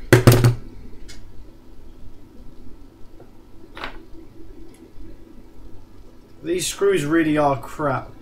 I've had this happen so many times. Doing the amp back up. And yeah, literally just screwing away like normal, like really lightly, and then all of a sudden it just goes click, and the head comes off the fucking screw.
Yeah, it probably is something to do with the heating actually, I didn't think about that. Obviously when you heat a metal like that it becomes brittle, so when you try and tighten it, it will just snap. So that's possibly one of the screws that got very, very hot.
Nice quiet section of the live stream. Not much going on here. Just lots of tired screwing. Do you have any bass in your car yet? Sort of. I was running a temporary bit of, just a little bit of bass to fill in the low end. It was actually just a Sony Explode, whatever you want to pronounce it. Actually, it sounded really lovely. I had it running on on channels 3 and 4 of a Class AB 4 channel. It's about 400 watts. About 400. No, yeah, it was about 400 watts. It sounded really nice actually. Just, you know, nice, and it just sounded musical, and it just filled in where the T lines left off, if you know what I mean.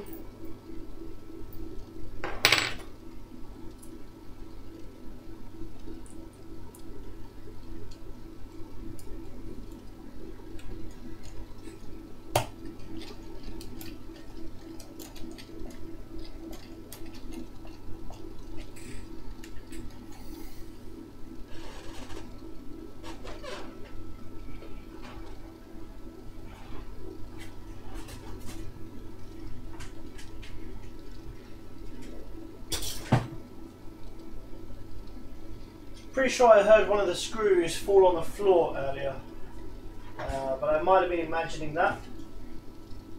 Oh no, I was correct. One of the screws did fall on the floor earlier, because I just found it. So that's good.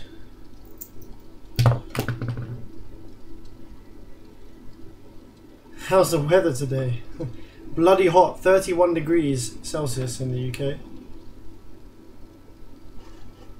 Which is bloody hot for the UK.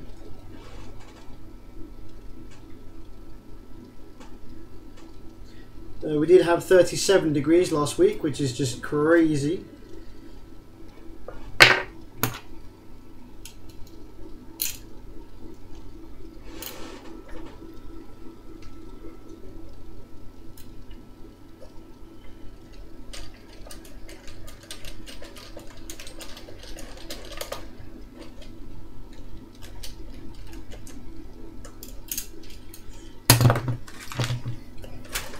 Now we got to that last one, so I need to find myself a replacement screw that's going to be long enough and the right thread type to go into there. Let's see, that one's not going to be long enough.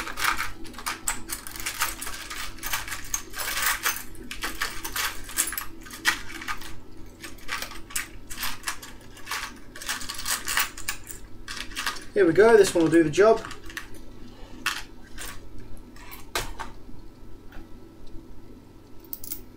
A bit longer than it probably needs to be actually. It might hit the back plate of the heatsink, but we'll see.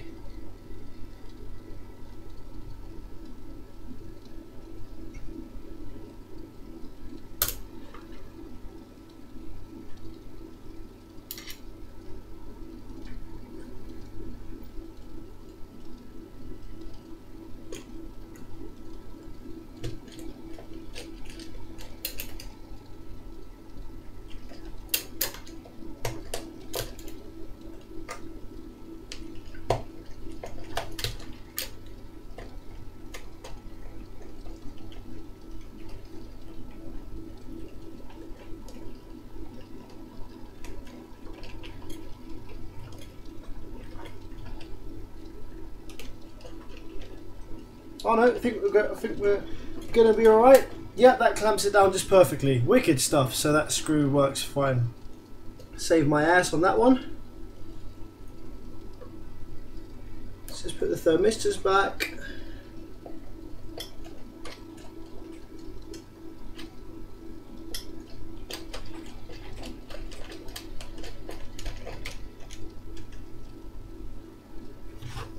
There should be one more silver screw. Here we go.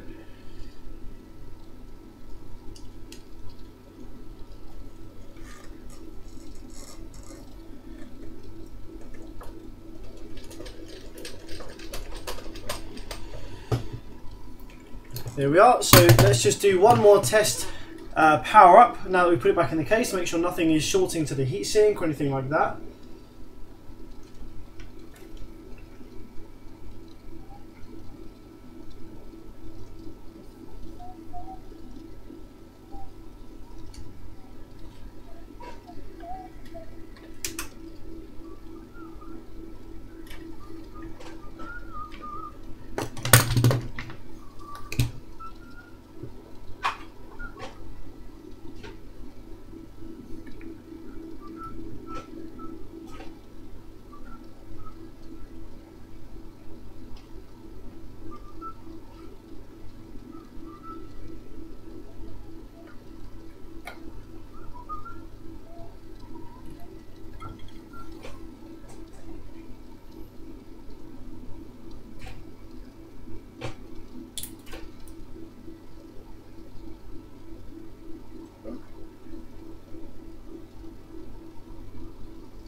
Ooh, something funky happened there. Something weird's going on with the output section there. The fuck?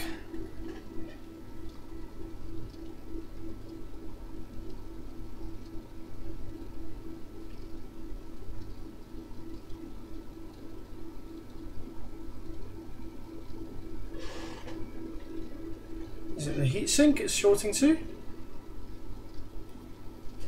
Oh, it seems right now. It was doing something weird a minute ago, wasn't it? I don't know if it was just because I was kind of powering it on and off. It's just power cycle it a couple of times.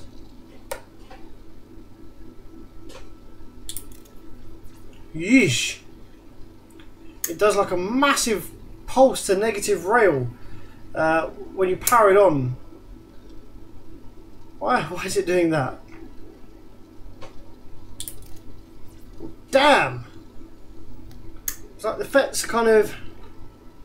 I'm not too happy with that. That's not a good sign.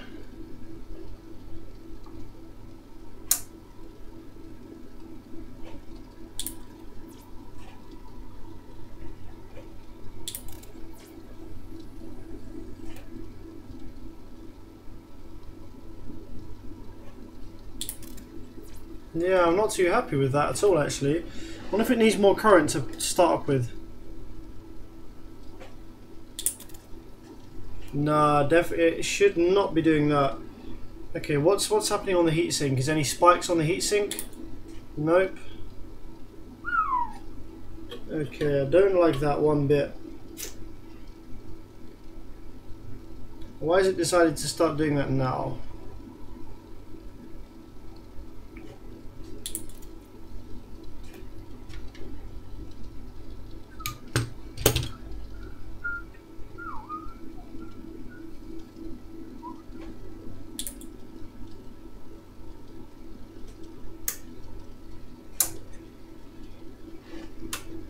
Give it 12 volts worth of input, try it again.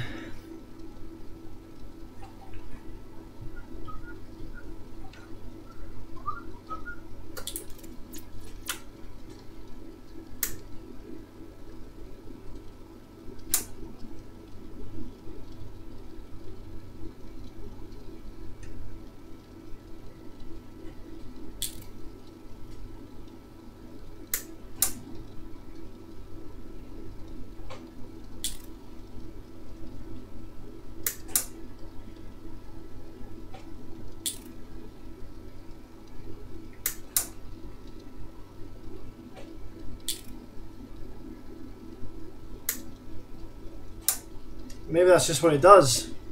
I'm going to go for 14 volts now, 14.7 volts. It kind of really does spike when it turns on. Something's getting smelly as well.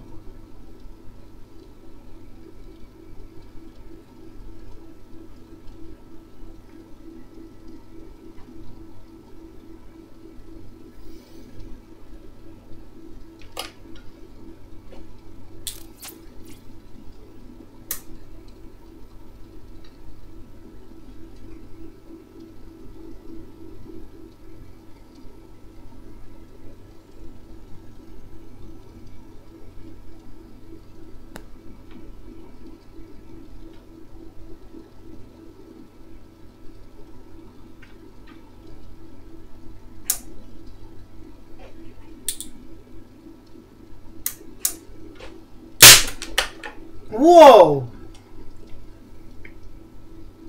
So yeah, there obviously was a fault there then, because that has just exploded.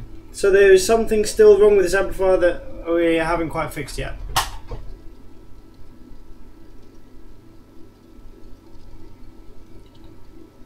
So yeah, if the drive, that's so learning from that, if there is some DC or something on when the amplifier goes to turn on, then it's probably not happy.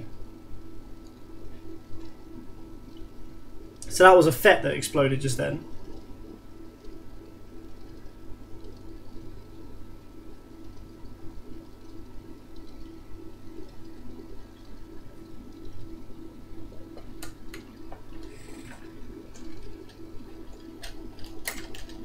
That means I've got to take this thing apart all again.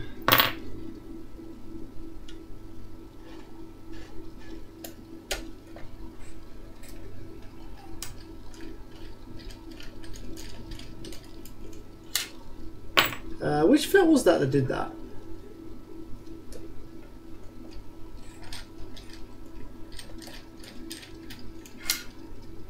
Okay, it was this one. There was a high side fit that did that.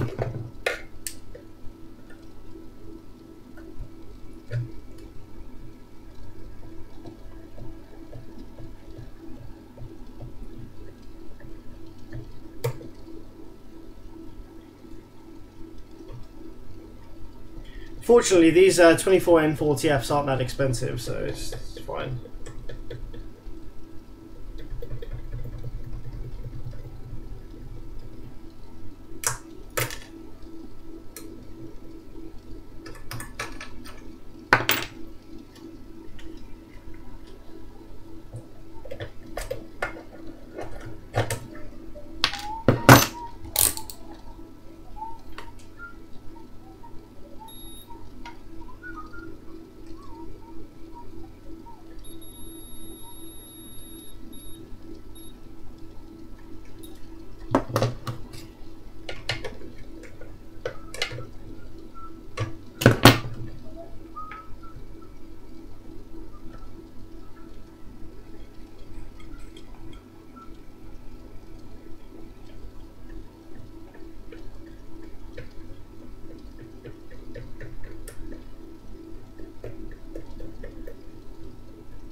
I'm just snapping off the FETs which are shorted just to see whether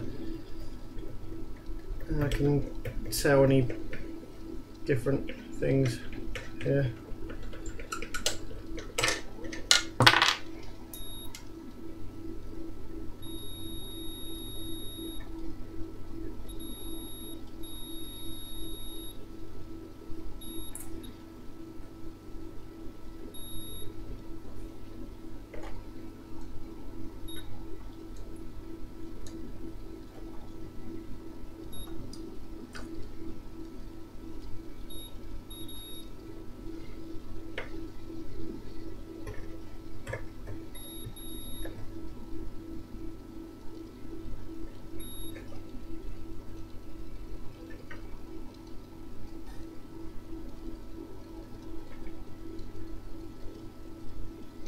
Okay, so yeah, I'll have more of a look at that tomorrow.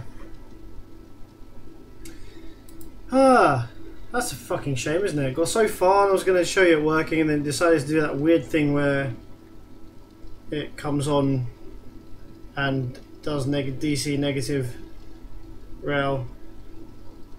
So I knew that was a problem. The second it started doing that, I knew that was a fucking problem. Well, thanks for watching, guys, and I shall continue with this tomorrow. See you then.